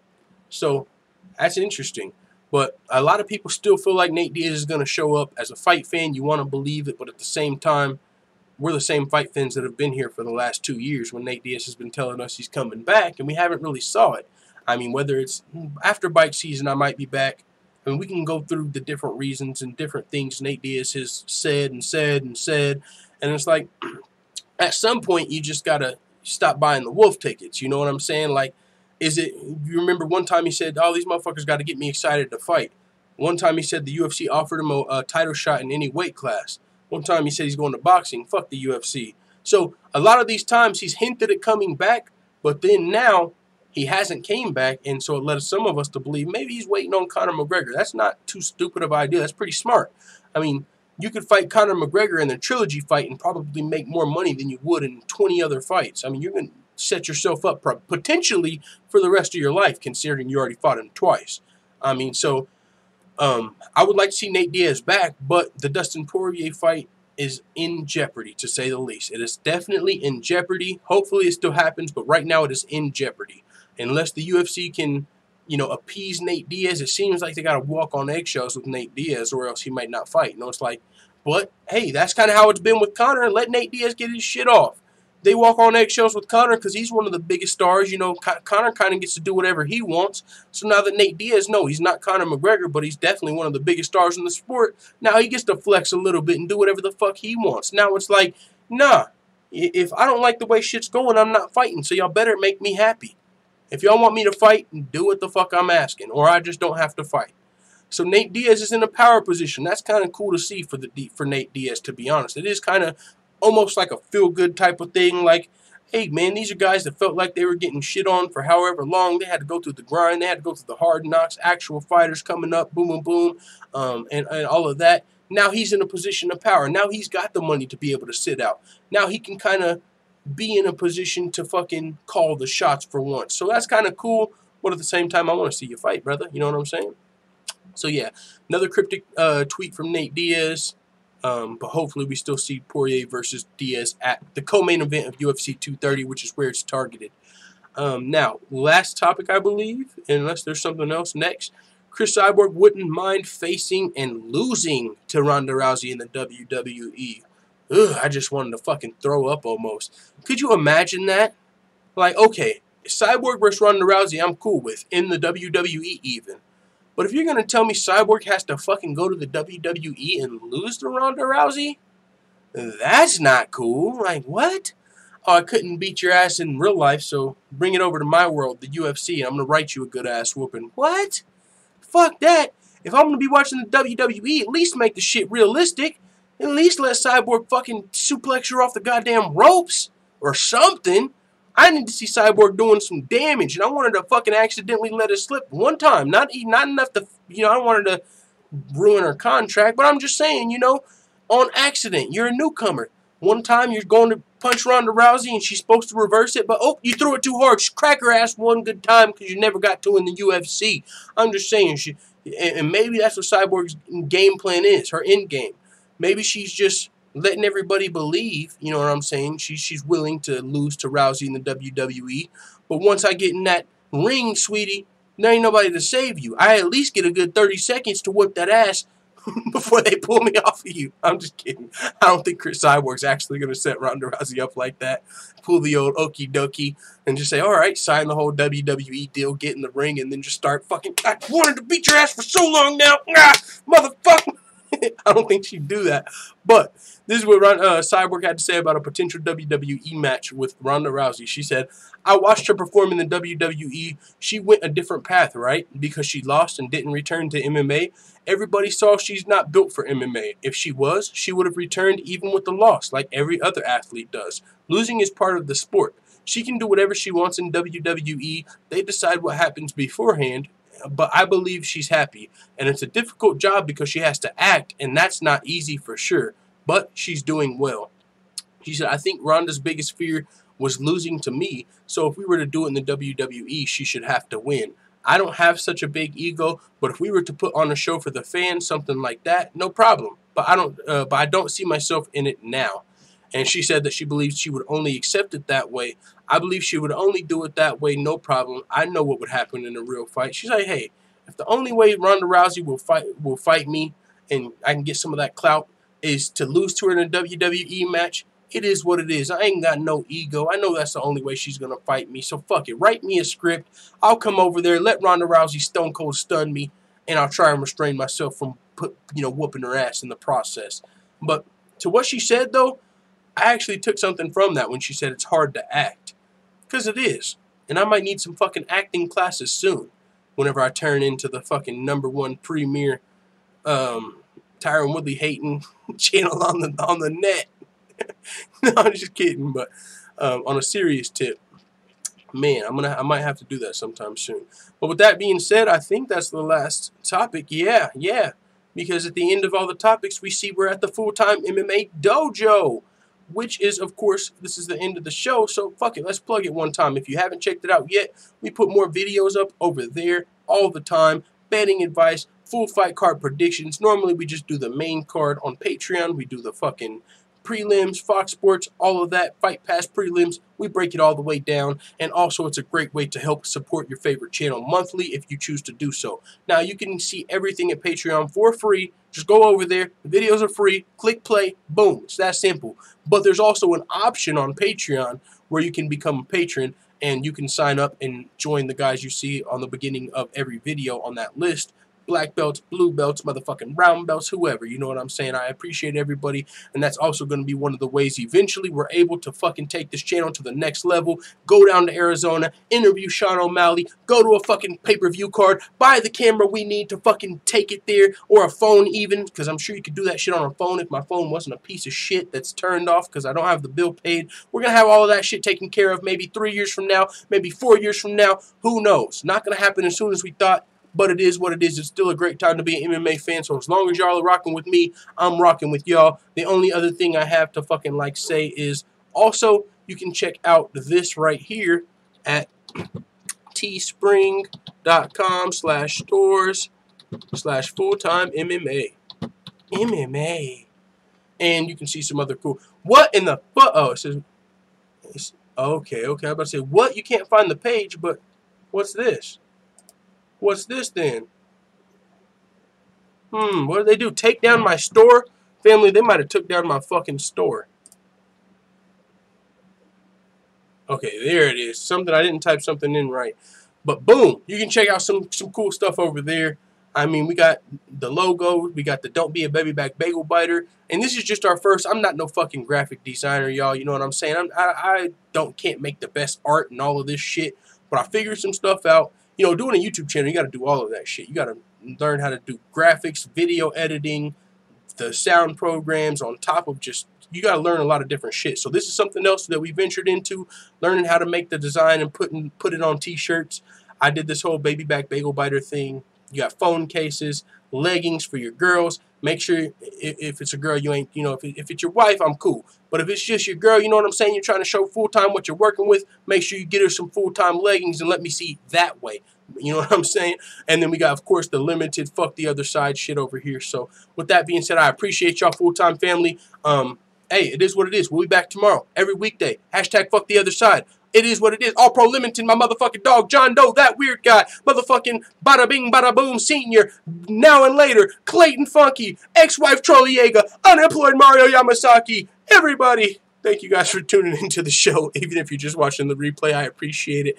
Let the full-time family know what you think in the comments. We are out of here for the day. We'll be back tomorrow, 7 p.m. Eastern, every weekday. Full-time MMA live. Hashtag fuck Oscar. I'm out.